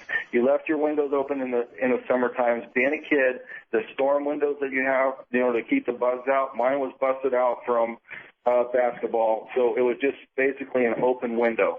I was sitting in bed. I've always been a very light sleeper, and I found myself sitting up, and I was watching the back of a creature that was obviously lizard-type creature. This creature, I was fascinated, but as a kid, I don't think being a kid, you get scared at just observing things. I observed this thing in fascination. This thing turned around and looked at me. I looked right at its eyes, and I didn't see eyes. What I seen were what looked like glass bulbs that had a red tinge around the very edge of it, such as what you would see maybe as nighttime vision. That's hypothetical to me because I don't have that in my possession. Never had that in my possession. It's not evidence other than what I look back on and review it. All right. You said you were a kid. How old were you? I was 11 years old. 11 years old, and you were not asleep. I was not asleep. I was sitting up in my bed observing this as it was going through the items that I had on my dresser. And when this thing turned around and looked at me, it probably looked at me for what seemed like a long time, but in reality was probably 2 to 3 seconds. Now, this is where people think that, and they laugh at me, that it's hokey pokey. This thing took its hand, which did have fingers. I don't recall how many fingers it had, and they weren't like dexterous fingers like human fingers. But it was actually like animal-type fingers, and it touched a yellow belt that it was wearing, and I watched this thing disappear. Okay? Now, I don't know how much time had passed, but I then, regained a consciousness. My closet door was open, and this same creature was rummaging around in my closet. I was still not panicked because it was moving slow. This thing did turn, and observe me. It was observing my condition of me observing it. Once it observed that I had seen it again, this thing moved so fast that it was like a strobe light, and it leaped right out that open window. And that's when I panicked. As a kid, I panicked when it moved fast. When it didn't move fast, I was able to observe it with fascination. I then screamed, ran to my parents' room. My parents came, opened, turned on the light, looked around. My closet door was obviously open. Things had been strewn out of it and whatever. I slept in my parents' room. They didn't believe me. The next morning, I checked on everything that I could find, that might be disturbed in my room. Earlier that day, in the 1970s, the elderly people that lived next door to me, they had a yard sale, and I bought a huge Rand McNally dictionary for $1. That's the only thing I could find that was missing from my room. Besides, there was a mess that I hadn't made. All right. Well, what do you think you encountered? Do you think you encountered something demonic or something alien? No, I don't think I encountered something demonic, and I don't necessarily think I experienced anything that was extraterrestrial, because I didn't see any kind of a flying object or anything, but I did see. Okay, well, let me rephrase it. What do you think what do you think you did encounter? I think I encountered that some sort of secretive subculture that has technology that observes or was trying to learn more about us and gathering information. And here's what happened. The very next night, I waited for this thing. I sat up all night waiting for this thing to come through my window with a baseball bat. I know it sounds crazy. We're short on time here, so did it come in or not? No, but the third night, I was getting a drink of Kool-Aid, and I seen my mother had a plant that had toothpicks in it. It was a potato plant sitting in the windowsill in the kitchen. I was drinking Kool-Aid, and I seen the hand come up and lift that thing up out of that, and I looked out, I peeked out, and I got scared because of the previous experience. Yes. And I seen this thing packing this thing into a cardboard box. This thing then picked that cardboard box up, looked at me now for the second time that it had seen me. Our garage was detached. This thing took about 4 steps and leaped up on the top of our garage and walked off towards the back where I couldn't see it. I couldn't wait until the next morning to get out there and climb up on top of the garage to see if there was some sort of fort, a nest, or anything. There was no evidence. There was nothing. Okay, well, it sounds to me like you drank the Kool-Aid, all right. Mike, yeah, laugh, I know, but people have these encounters. Sure. Absolutely. He described a creature that was lizard-like. Mm-hmm. Into what category, pray tell, would you put that? Well, the not shocking answer is I don't know what the guy saw. I mean, I could take up the time and go through the 4 or 5 different categories of, people who've, studied abduction research and the so-called, old hag and, the night terrors and all this stuff and come up with categories that this could go into. But ultimately, I don't know what the guy saw. Mike, does your philosophy allow for demons? Demonic entities? Yeah, I believe in a non-material. Since I'm a theist, I'm not a materialist. I believe in the so-called, for lack of a better term, spiritual world. Non-human intelligences that are disembodied and all that kind of stuff. I'm going to say something. This might be a little controversial here.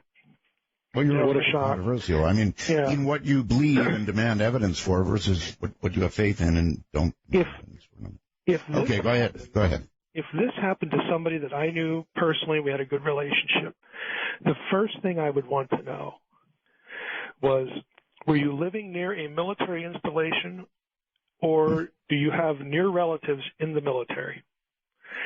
Now, the reason it's controversial is, as I will confess, I have been influenced by the work of people like Leah Haley, who believe a lot of this stuff, the whole MyLab thing.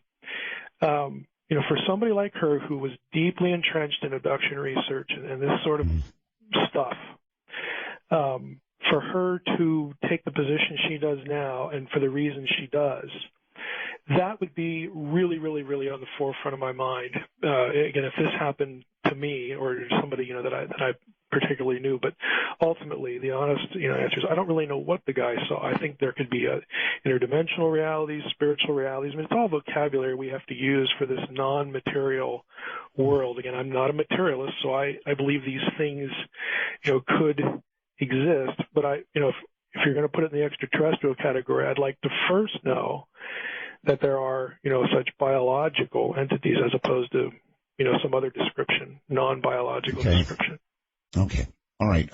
Let's see. You are on the air with Mike Heiser. Hello. Hello, Art. Yes. Hey, Roswell. First-time caller. Hey. I'm this west from northern Michigan right now. I just wanted to ask your guest what his ideas, his thoughts are on other dimensions, higher dimensions, and which is something that really cannot be proved, actually.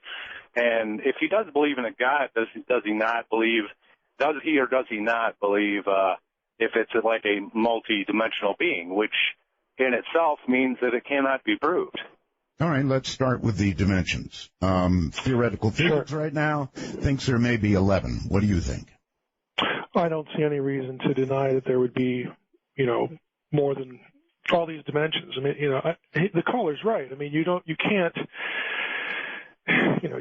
necessarily prove these things. Again, they're postulates, and there are ways you can sort of attack the problem that make it more or less coherent. But I mean, I don't see anything problematic about it. I mean, who ultimately knows? If there is a God, that deity could by definition exist outside our time and space and intrude upon our time and space, come and go, all that sort of thing. I don't have any problem with those suggestions by the world of physics, theoretical physics. Okay. And about thank you. All right, you're very welcome. Take care. Or God could exist across all of those dimensions. Sure. I mean, we just don't know. Okay. Not first time. What am I talking about? You're on the air with Mike Heiser. Hello. One number, many people. Hello? Hi. Hi. My question. Hello? Yeah, go ahead, hon. Yeah, go ahead. Okay, I'm sorry. My question is this, and kudos, Roswell's, and hello, Mike. This stuff is going on in the Middle East. Does that make the Christianity, Muslim fighting a moot point, that the Bible really doesn't matter much other than a directional? And my other, in addition to that, do you think that... Okay, hold on for the answer to that question. I'm not sure I got it straight. Mike? Yeah, I'm not quite sure what caller's asking either. Right, okay. Again, please, what are you asking about the Middle East? Well, with the Muslims and all their fighting, and they're saying that they have to beat the Christians and this, does it really, I mean, where does that fall into theology and the God image and the whole ball of wax? Is that a moot point? Is it useless? I mean, is it just something they're taking to extreme for no reason? I'm not sure I'm getting it still. Well, I'll take a stab at it. Go ahead. Again, I'm not quite sure either. If the question is all this stuff in the Middle East now about Bible prophecy, I'm one that would say no. I don't really see a real one-to-one connection there. If it's something bigger than that, there's fighting and there's wars, and I mean, Jesus did talk about that this is going to go on and on and on. Well, then there's that connection, but I'm not quite sure what she's asking beyond that. Yeah, it's more or less in that ball right there, what you had just said, the answer. My other thing was to do with creation. Is do you think that with our higher intellect that is basically not to be rude, but you could take a redneck and try to explain something to them, and they're not getting it. Whereas you could take a scholar, and it's the most simplest thing to them. Do you think that our intellect allows us to see these other dimensions and things that other people wouldn't comprehend? Yeah, I don't see how someone's grasp of this or that piece of content, in other words, their intelligence, I don't see any correlation of that being some sort of gateway to seeing other dimensions. So I guess that's the best way I can answer that. Okay, very good. You are on the air with Mike Heiser. Now you're on the air, I think. Hello. Hey, this is Tunzi. Hi there. I had a question about the UFOs. Well, 1/3 of the angels fell with Satan. Could the UFOs be manifestations of the angels? Because they're not leaving sonic booms. They're not leaving vapor trails or anything. So could it be just a manifestation that they have projecting onto us as a way to deceive us from God?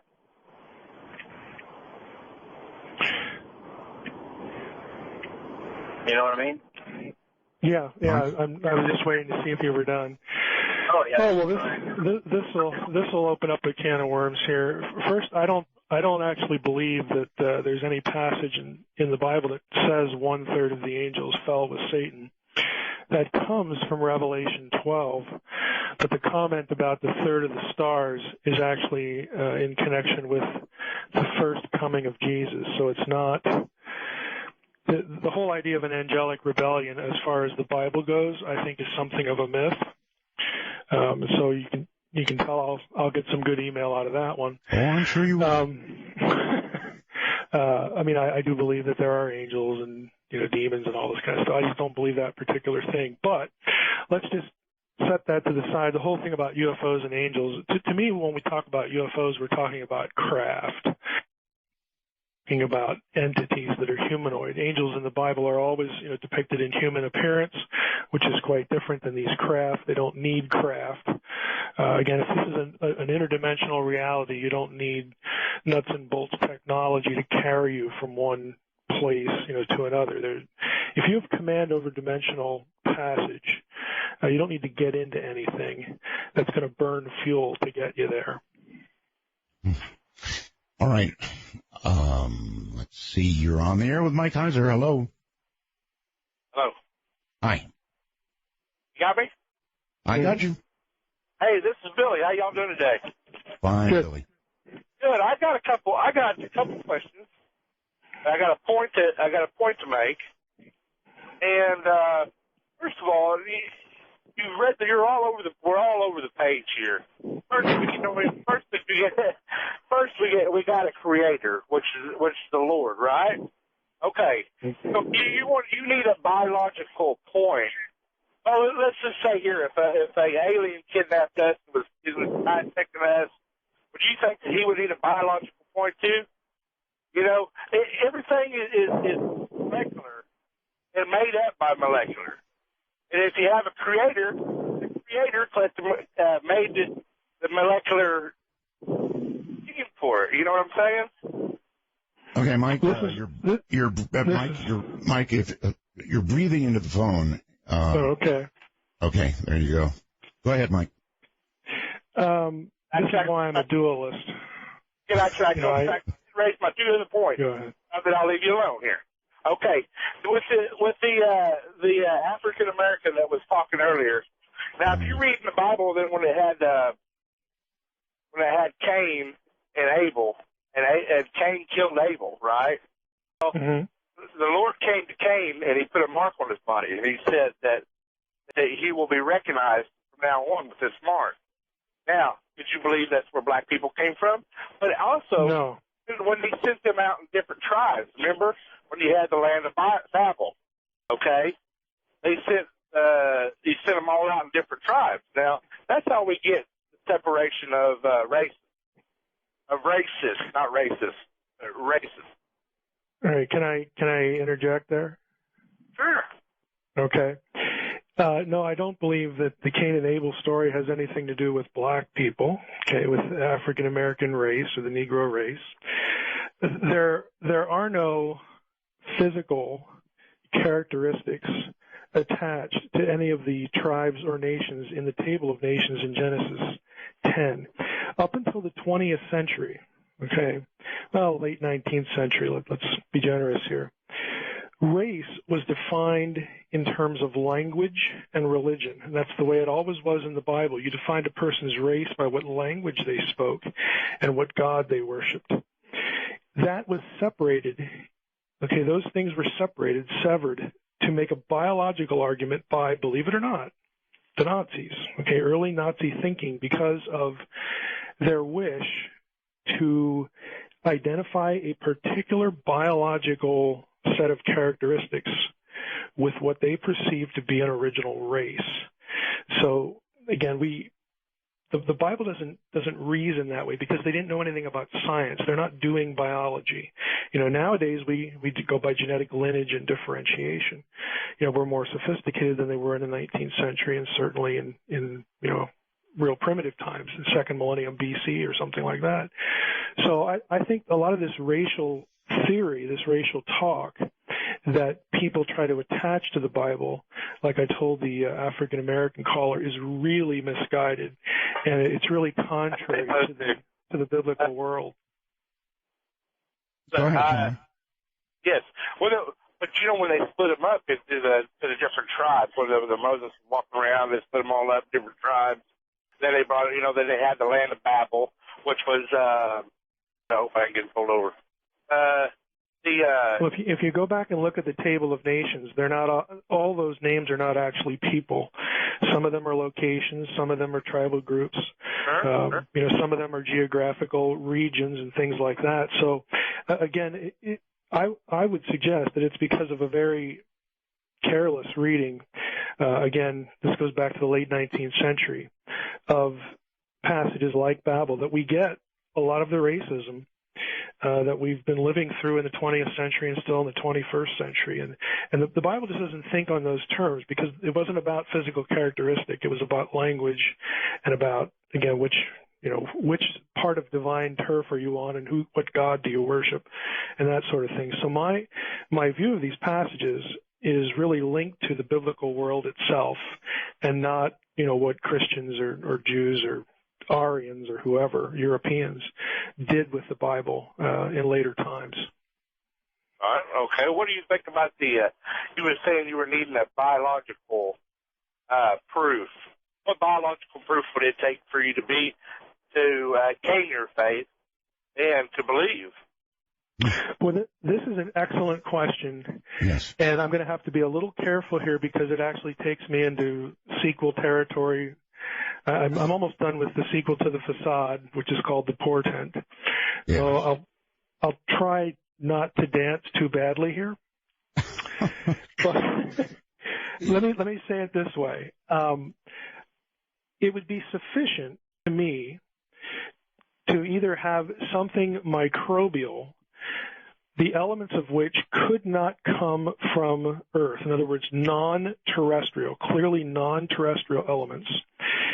Something that's microbial or bigger that had to go by the same set of criteria. Again, non-terrestrial stuff. Now, the problem is, if you know what synthetic biology is, and if your listeners are interested in this or want to find out about it, look at the book called Regenesis. It's by the guy who teaches genetics at Harvard.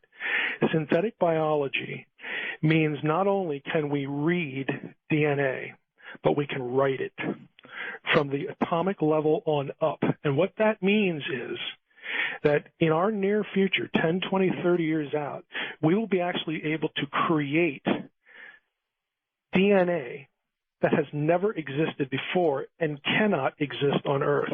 Now, if you have someone that can do that, they can actually fake best evidence.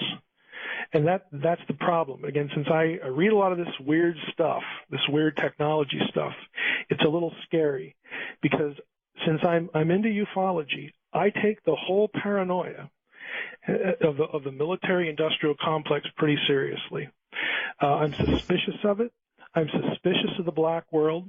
And if they're talking about this at Harvard, I know they're talking about it at other places. And so it's a little frightening for me. So I'm being honest with you. That would do it for me. But in the back of my mind, I'd still be wondering, okay, is this real, or did somebody make it to almost create like a narrative? Almost like a genetic Photoshop. It's even worse. Look, nowadays we think of what you could do, Art. If you have the ability to write your own DNA, you just make it up. Mm-hmm. And now marry that to 3D printers, that idea, and again that piece of technology. I mean, it's really frightening. It is just honest to goodness frightening that if someone wanted to, they could do that kind of thing to move people towards certain sets of beliefs that would put them in situations where their behavior was predictable to steer them in certain directions. Yeah, I wonder what you're going to do then, Mike. I'm serious. What are you going to do then? When somebody can come forth with a creature that they have, in essence, created, mm-hmm. and they're going to present it to you, and you're going to have biological evidence in front of your mind. Then what? This is why I write fiction. Because I like... I want to confront myself with that problem. You know, the honest answer is I don't know. You know, I would sort of be predisposed to thinking, okay, this is probably real. I'm probably being too paranoid, again, to think that someone would have this kind of power and would want to wield it for, you know, what, you know, God only knows what purpose, again. But I'm just telling you, maybe I've been in ufology too long, but I just have this strong, you know, again, suspicion that, you know, if I can think these thoughts, people who are a lot smarter than me can think these thoughts too. Okay. You know, and it's kind of a dilemma. All right. Hello there. You're on the air with Mike Heiser. Hello. Hi. Hello. How you doing, Art? Fine. I love your show. Your show is so wonderful and inspiring. I have a real great question for, what's his Mike name? Heiser. Mike Heiser. Yes. You have just explained a whole lot of things that would basically a belief in God. I get to the first part when I started holding here is you were saying that there was a DNA struggle between science and theology created from Adam and Eve. It couldn't be done with just a couple, and then it went to Moses, and they had 4 sets. But it doesn't explain the fact that we have discovered in the past cavemen, Cro-Magnons, Neanderthals that pre-existed Adam and Eve with their DNA. Why would we assume that they pre-existed Adam and Eve? Because they're going back millions and millions of years ago. And why would we presume that Adam and Eve couldn't as well? Well, that's where I'm not a theologist or a PhD or a scholar or anything like that. You don't need to be. But I'm just listening to you, and you're saying just now here recently of someone being able to write a DNA. I keep listening to this show, and I look up in the stars and all the vast universe and all the stars and billions upon trillions. As like infinity up there, and I'd have to be pretty naive to think that we were the only little speck in the infinite world that their life exists as we know it. You know, I would assume that there was something somewhere in some faraway galaxy or whatever. How come they haven't reached that technology that they can write DNA and say, oops, made a mistake, I'm going to throw it over here on this rock, let it grow, you know, and see what happens. So in the way you're describing it to me is there's not God. He just created us. So who is he? Who created him? Someone did the same thing to them and threw them on a rock and let them grow? You know, I don't understand. That could go home. You know? What you're doing is you're taking points of data, you're taking, you know, specific ideas, and you are connecting them, again, which is a normal impulse. But the question is that connection coherent? Is it compelling? Is it the only connection that can be made? The answer to all 3 of those is no, no, and no. So I wouldn't be too disturbed over the fact that you can think those connections. That doesn't make them real. I certainly would not say that because we can do something now that somebody did before back in Adam and Eve. I have no basis to make that sort of statement, and nobody else does either. All we're describing is, to be really, really blunt about it, and I think, you know, based on other guests that Art has had now and in the past, we're going to get ourselves in a whole lot of trouble because we seem to be hurtling toward this, you know, fulfilling this impulse, which isn't a good one. That is to be as gods. And, you know, that's what frightens me. It's not the idea that we can do this and now I'm going to project that back into the remote past and that must be why we're here. And my concern is really the here and now, that we are at this point where we're entertaining some of these thoughts. And again, I am not predisposed to thinking that people in power who have these technologies are only thinking about wonderful ways to use them. Mike, does it scare you to hear what people embrace and believe these days? Boy, that's probably your most loaded question of the night. Yeah. I mean, it does. And part of the reason it does is not necessarily the conclusion. I mean, that, this person's a theist, this person's not, this person's a Christian, this person's not. What really frightens me, and the way you ask that question, is that people often believe things, and the path that they take to get there makes absolutely no sense at all. In other words, they don't check for evidence. They don't test. They don't probe this connection to that connection. They just move to the next connection. People seem to be, and I think part of this is the information explosion. There's so much out there, and it's so wearying to think that I have to think about all this stuff. So there's this propensity to sort of just take a narrative, and I like it, and I'm going to go with it, and that's where I'm at.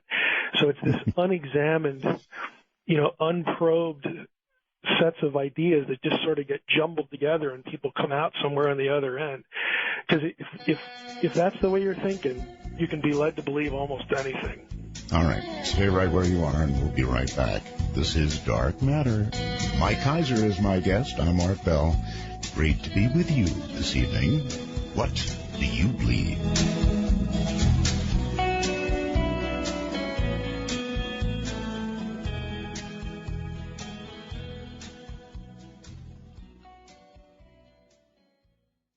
Isn't it fascinating?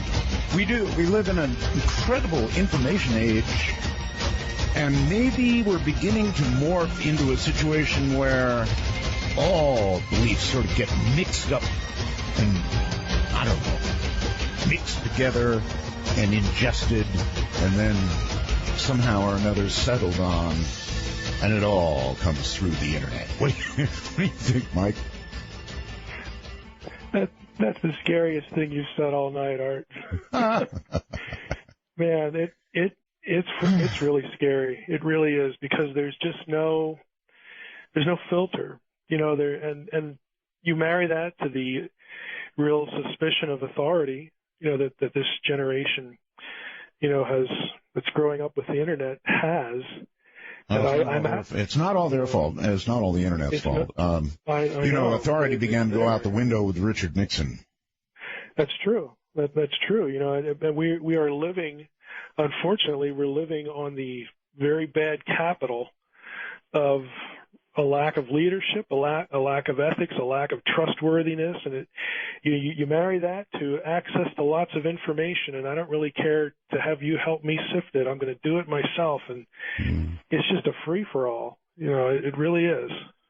I remember when I was 13 or 14, Mike, you could go to the TV, and one day the news would come on, and a guy from the FBI would come to the podium, and he would tell you this or that, and it was like gold. I mean, everybody just flat believed it. If the FBI said it, hey, baby, it was true. Today, the exact opposite is true. If some sort of government official, by the way, the government did close by government, if some government official comes to the mic and says something, people almost automatically disbelieve it. Yep. Yeah. To use a biblical phrase, we are reaping what we have sown. Apparently. You're on the air with Mike Heiser. Hello. Hi, Art. Hi. I have a question for Dr. Heiser. Mm-hmm. This is Josh in Utah. Have you ever considered the possibility that some UFOs might be from ancient civilizations, considering the things that were built back then?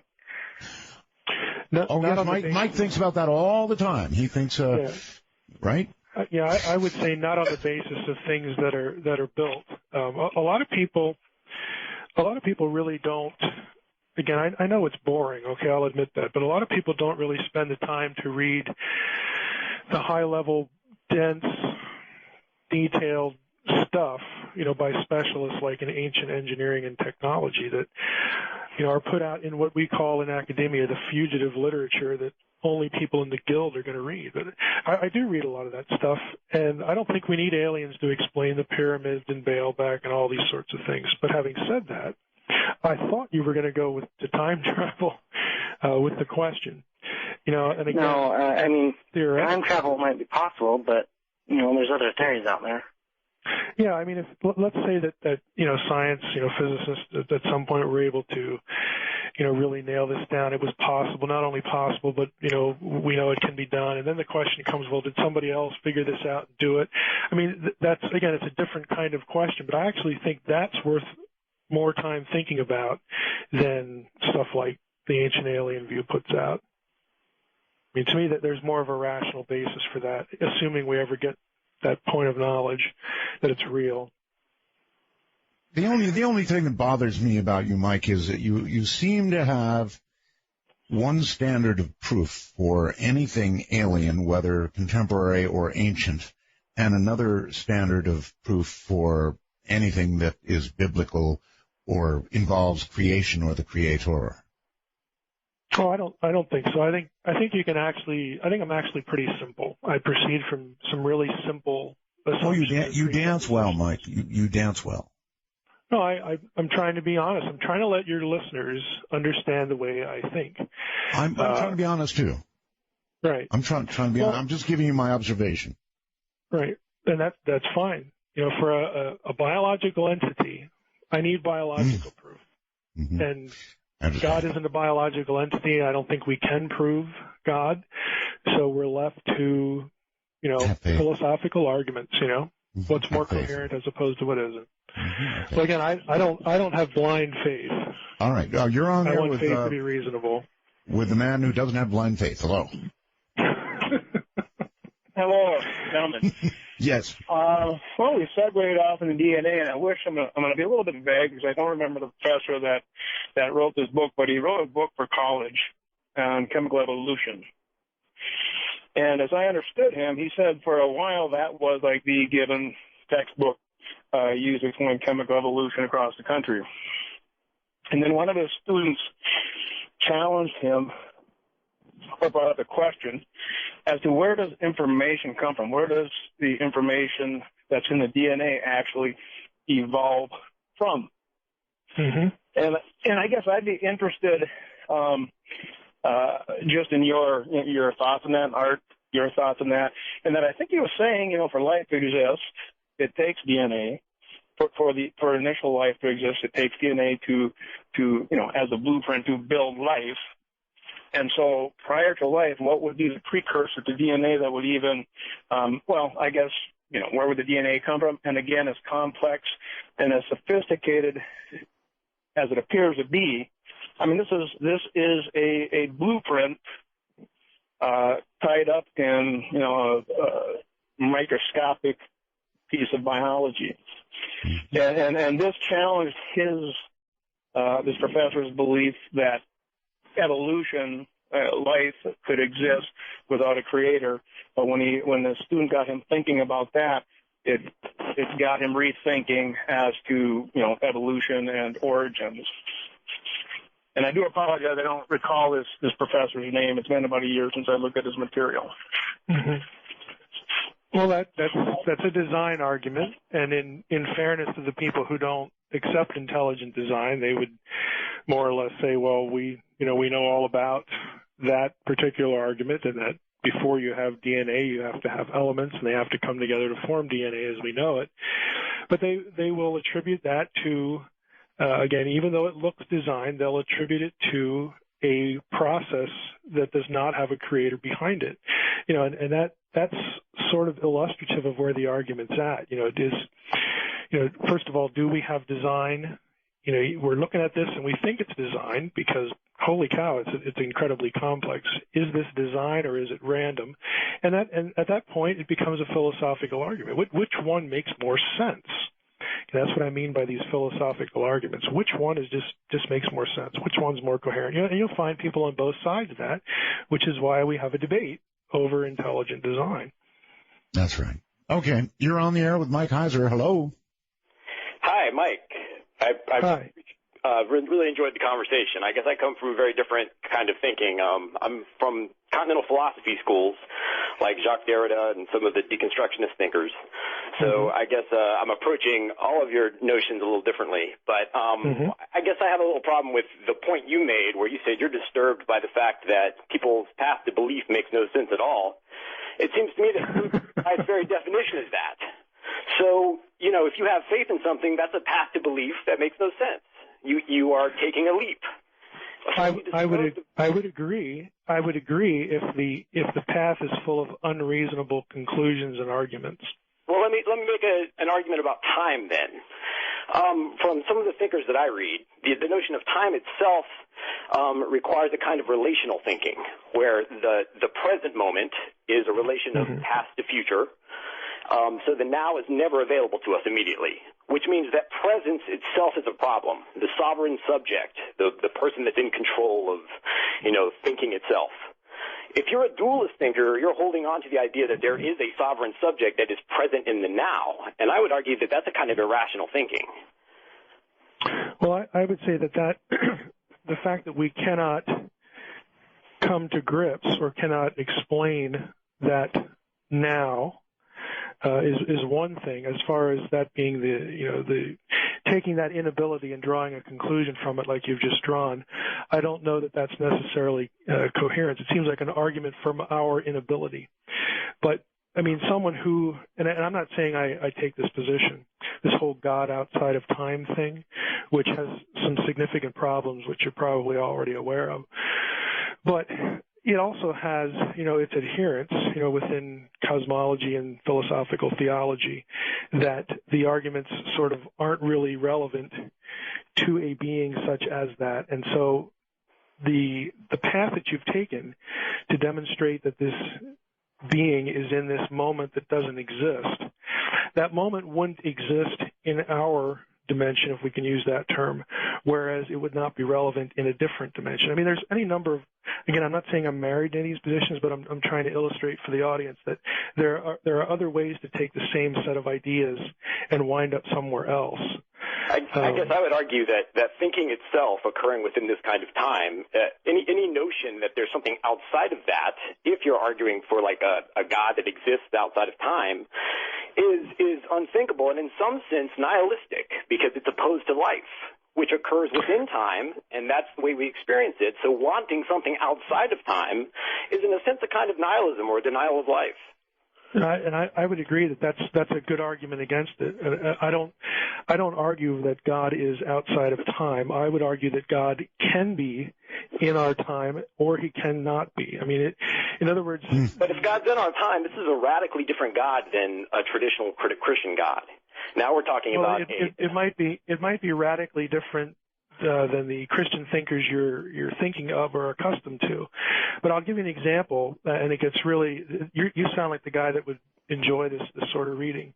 If you go up to William Lane Craig's homepage, he spends a lot of his career, frankly, on this God and time sort of thing, showing that, hey, it's really kind of theologically scary to have God completely outside of time. And one of the arguments is just exactly what you said. Another one would be, if God exists out of time, then how can he really empathize with our experience? And that has implications for things like prayer and whatnot. So a lot of Christian theologians are not where you're putting them. What makes you think he has anything to do with our experience at a macro level anyway? Again, that's just a theological statement, and you could approach it two ways. You could say, well, the Bible says that, and, that would be one argument.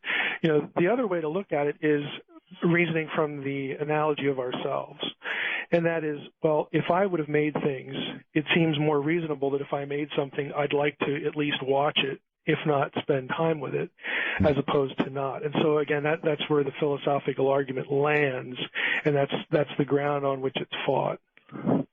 Okay, well, thanks a lot. I really appreciate the conversation. You bet. Me too. Take care. Here's somebody, Shep, who says, Mike says that a lot of people's path to belief makes no sense. But faith is itself, by definition, a path to belief that does not make sense. Isn't his fundamentalism caught up in the same problem? Right. Well, first, I'm not a fundamentalist. The people who fired me from my last teaching job would certainly say I'm not. So I'm not in that camp.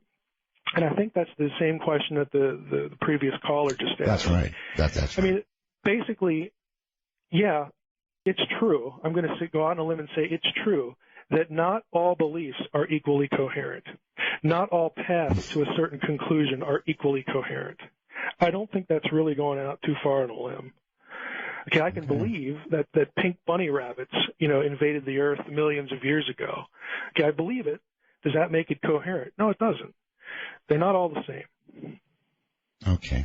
You're on the air with Mike Heiser. Hello. Yes. Is this Art Bell? It is. Hello, Art Bell. Roswell's to you, sir. I'd like to thank you for your services and all the entertainment you gave us over the years. Thank you, sir. Okay. Mr. Michael, Dr. Michael, excuse me. I've got a question. In the Bible, it says that man was created in the image of us. Speaking of God, I guess, when he says us, what does he mean by that? I mean, when he says, is there more than one God? Or what does it mean when he says a man was created in the image of us? Mm-hmm. Well, I'll answer you quickly, but just so that you know, if you go to my website, drmsh.com, go to the quick links and click on the quick link page to click on the word Elohim, and you'll get this answer written out, so you don't have to try to remember it. Let us create humankind in our image. Again, these plurals are well known. They are what's called grammatically the plural of exhortation. If I walk into a room and I say, hey, let's go get pizza, I am a single speaker speaking to a group. This is exactly the same thing that's happening in Genesis. God is speaking to who? Well, I would say the heavenly hosts, the angels, whatever, the inhabitants of the spiritual world, whatever. Says, hey, I have a great idea. Let's make humankind in our image. Now, that plural implies that the image, whatever that is, and I have my own view of that, which you can read about, is shared between God and these other beings, the heavenly hosts, angels, whatever, Elohim, whatever, and humans. There's something shared there. Again, I think the image is not a quality like sentience or thought or prayer or whatever. I think it's a status. I think it has to do with representation, ruling representation. We are God as though he were here. We are his representatives.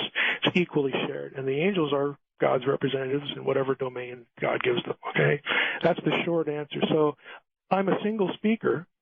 I'm speaking to a group. And in the case of Genesis, when the creation actually happens, God created humankind in his image. There's a singular pronoun, and the verb is singular, and the subject is singular. There is only a single creator in Genesis 1, but that creator announces it to a group. And here's where I depart, obviously, from Sitchin, and even in the Mesopotamian text, the Anunnaki, if you actually go and look at the Atrahasis epic, Enuma Elish, the Anunnaki do not create humankind, but they are in the room. They're watching. A single deity does the creation. So there's a relationship there, but not the one that Sitchin is going to argue for or did argue for. All right. You're on the air with Mike Heiser. Hello. Hey, Art Roswell. Thank you. Mike? Yes. My name is Mike, too. I guess two Mikes don't make it right, huh? I would agree. If God created everything, then who or what created God? And I'll take my answer off air. Thanks, Bart. You're very welcome. Well, my answer, since I'm a theist and a dualist, is that there was nothing before, God. So again, that's a philosophical position. I don't believe that in the string theory or universes burping other universes into existence answers this question at all. All it does is set up an infinite regress. Well, what about the universe before that one? And what about the one before that one? It doesn't really do anything. So we're back to are we monists or are we dualists? That kind of thing. I once heard somebody say something that I found fascinating, and it was that in the beginning there was God and only God. And that he, in essence, became lonely and so blew himself up. And that was Big Bang. And we are all, therefore, a part of God. Right. That is randomly tossing that out there. Right. No biological proof for you. No, I know. That's actually Gnosticism, which doesn't mean it's a bad word. And if you hold that position, Art, here's something for you to wrestle with, because I remember you talking about that and you finding some real, there's an emotional impact, that had with you, that you really like that argument. But if you hold that, you have to be a materialist. In other words, you don't really have a consciousness outside of the material world, because if God is everything and everything is God, there is nothing outside the material creation. And I don't know if you want to go there intellectually. I mean, obviously you can, but I've heard a lot of content on your show that would suggest to me that you do think consciousness is different than the material world. Now, maybe it may be. I'm open. I'm open to proof, Mike. Right. I'm definitely open to proof. That's where. Right. That's where it has to be. Hold tight. We're at a break point. Final break. We'll take it right here, and we'll be right back. Mike Heiser is my guest. If you could read my mind, love, what a tale my thoughts could tell, just like an old-time movie about a ghost from a wishing well.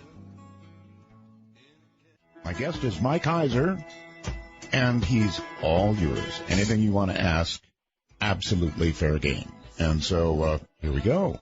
You're on the air with Mike Heiser. Good morning. Good morning, guys. Whatever. Well, it's morning here. Morning. Hey. Yes. I'm going to try to be pretty concise with my question and hope I don't lose my train of thought on the way. I probably don't believe in God the same way you believe in God, and I definitely don't believe in religion the same way you do. I'm kind of a Taoist in that I think the God you can name is not God. And so my question is kind of a comment. I do believe that I have come in contact with something that is what you would call a higher intelligence, because what I experienced, it manipulated, the physical world that I experience every day in its own way. And I experienced it the same way I would experience you face to face. So I know it's out there. I don't know what it is. But it got me to think that if there is a higher intelligence such as this, wouldn't it be easy for them? And if it's not easy, wouldn't it at least be interesting for them to manipulate our world to make them appear godlike? That doesn't mean they are God, but they certainly could appear that way to us. And one of the things that got me thinking on this direction is I have a friend who's certain that he met Jesus in a vision, and he wants to tell everybody about it. I had what you might call a vision, but I'm not going around saying that Jesus or Krishna or any other God came to me. Something I witnessed. I don't know what it was. It opened my eyes up. So how can you trust anything you see? When I listen to you talk, I think the only things certain are death and taxes. Everything else is just a way to go, right? The old bromide. In answer to your first question, could these higher intelligence appear godlike? I would say yes. So that's a fairly straightforward question. I'm wondering, this something that you experienced, this higher intelligence, do you assign personhood to it? Was it a person? Well, I'll tell you, my grandma and I both saw it, and she believed it may have been my grandfather who died before I was born. We both experienced something paranormal. I just experienced something very strange. It was a light, and it had form, and it was a thing.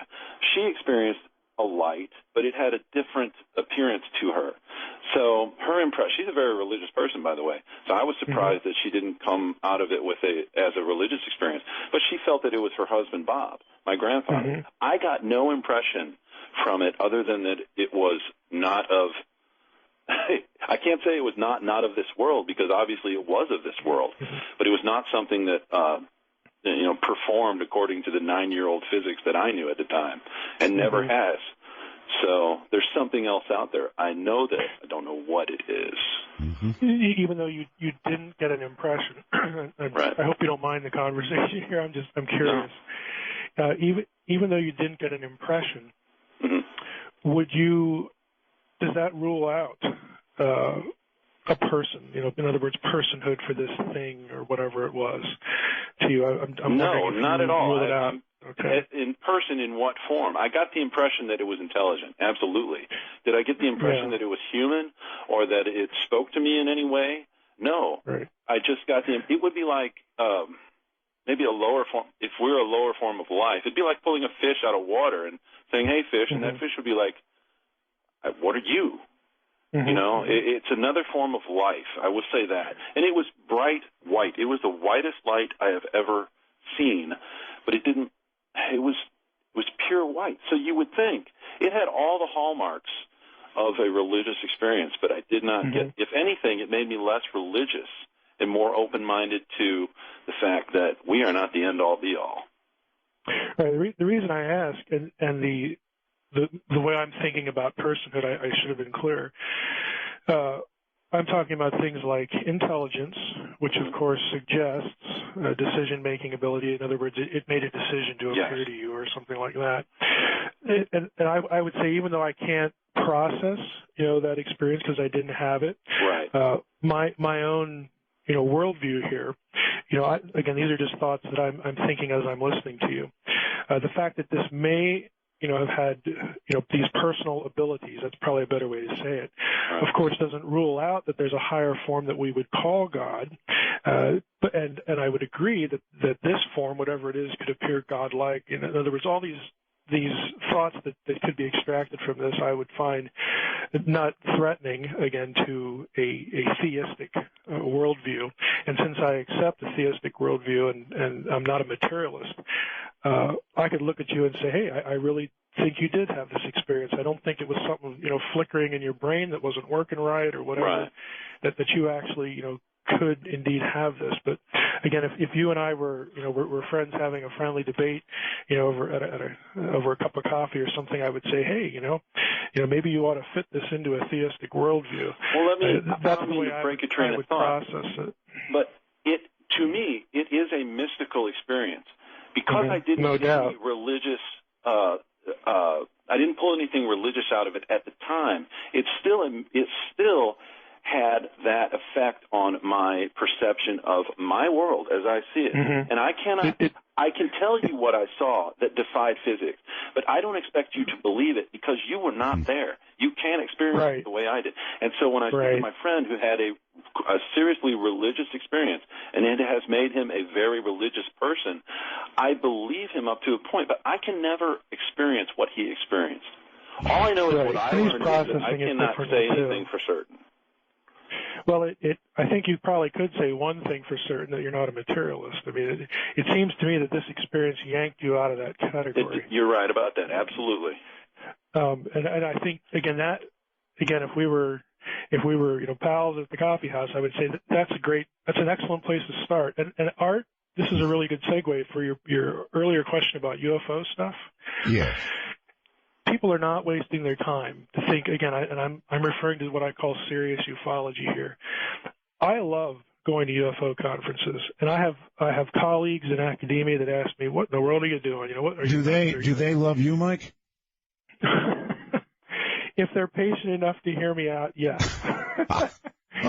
But I mean, I tell them, look, the people that listen to shows like this, like Dark Matter, and of course Coast to Coast and other shows. I mean, and go to these UFO conferences and are into this. I have found my experience is that they are the most predisposed to having really good big picture question discussions, which ultimately fall into the religious category. Who are we? Why are we here? Is there a God? All this kind of stuff. And I've found a lot more predilection to really getting into, discussions of some depth in that area, more so than church. I mean, that's just me. I like going to those things for that reason. People really like to talk about this sort of stuff. Oh, they do. Very quickly, Rick is asking, what are your thoughts on the camp of thinkers that claim there is no free will? We have very little time here. I disagree. I think if we do not have free will, we cannot image God. That's an attribute we share with Him. That's the shortest answer I can give you. And a good one, too. Very quickly, you're on the air with Mike Heiser. Hello. Hey, Roswell's Art. Thanks for having me on. Just a quick question, Doctor. You guys were talking about some frightening beliefs, and one really scary contingent to me is the New Earth creationists. They think that the planet is 5,000 years old, and they built a museum to prove it. I just wondered if you could offer some insight on that. Yeah, are you referring to young Earth creationists, like recent Earth? Yeah, Mm-hmm. Yeah. I would be in the old Earth camp. Although I have to say I'm not offended by the idea because if God created everything immediate, who am I to say He couldn't do that? But I think we need to take science seriously, and I think a lot of it points to old Earth. And I know there's arguments on both sides, but I would be more predisposed to be in the old Earth camp. Okay. We're wrapping it up. We're out of time. Mike, I want to thank you for being here. It's been very stimulating and at times confusing, but all in all, a wonderful appearance. And I'm sure we'll have you back again. And your website again is? drmsh.com. And Art, thank you for having me on, and thank you for coming back. Oh, well, you're very welcome. It's just a pleasure. What would I do without the stimulation? Be on the couch doing nothing. Yeah. All right, my friend. Thank you. Thank you very much. And you have a good night, Mike. You too. Bye-bye. Good night.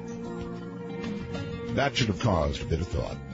Well, listen, everybody, we are out of time. Thank you very much. Good radio is good radio, but time's up. Later. I've been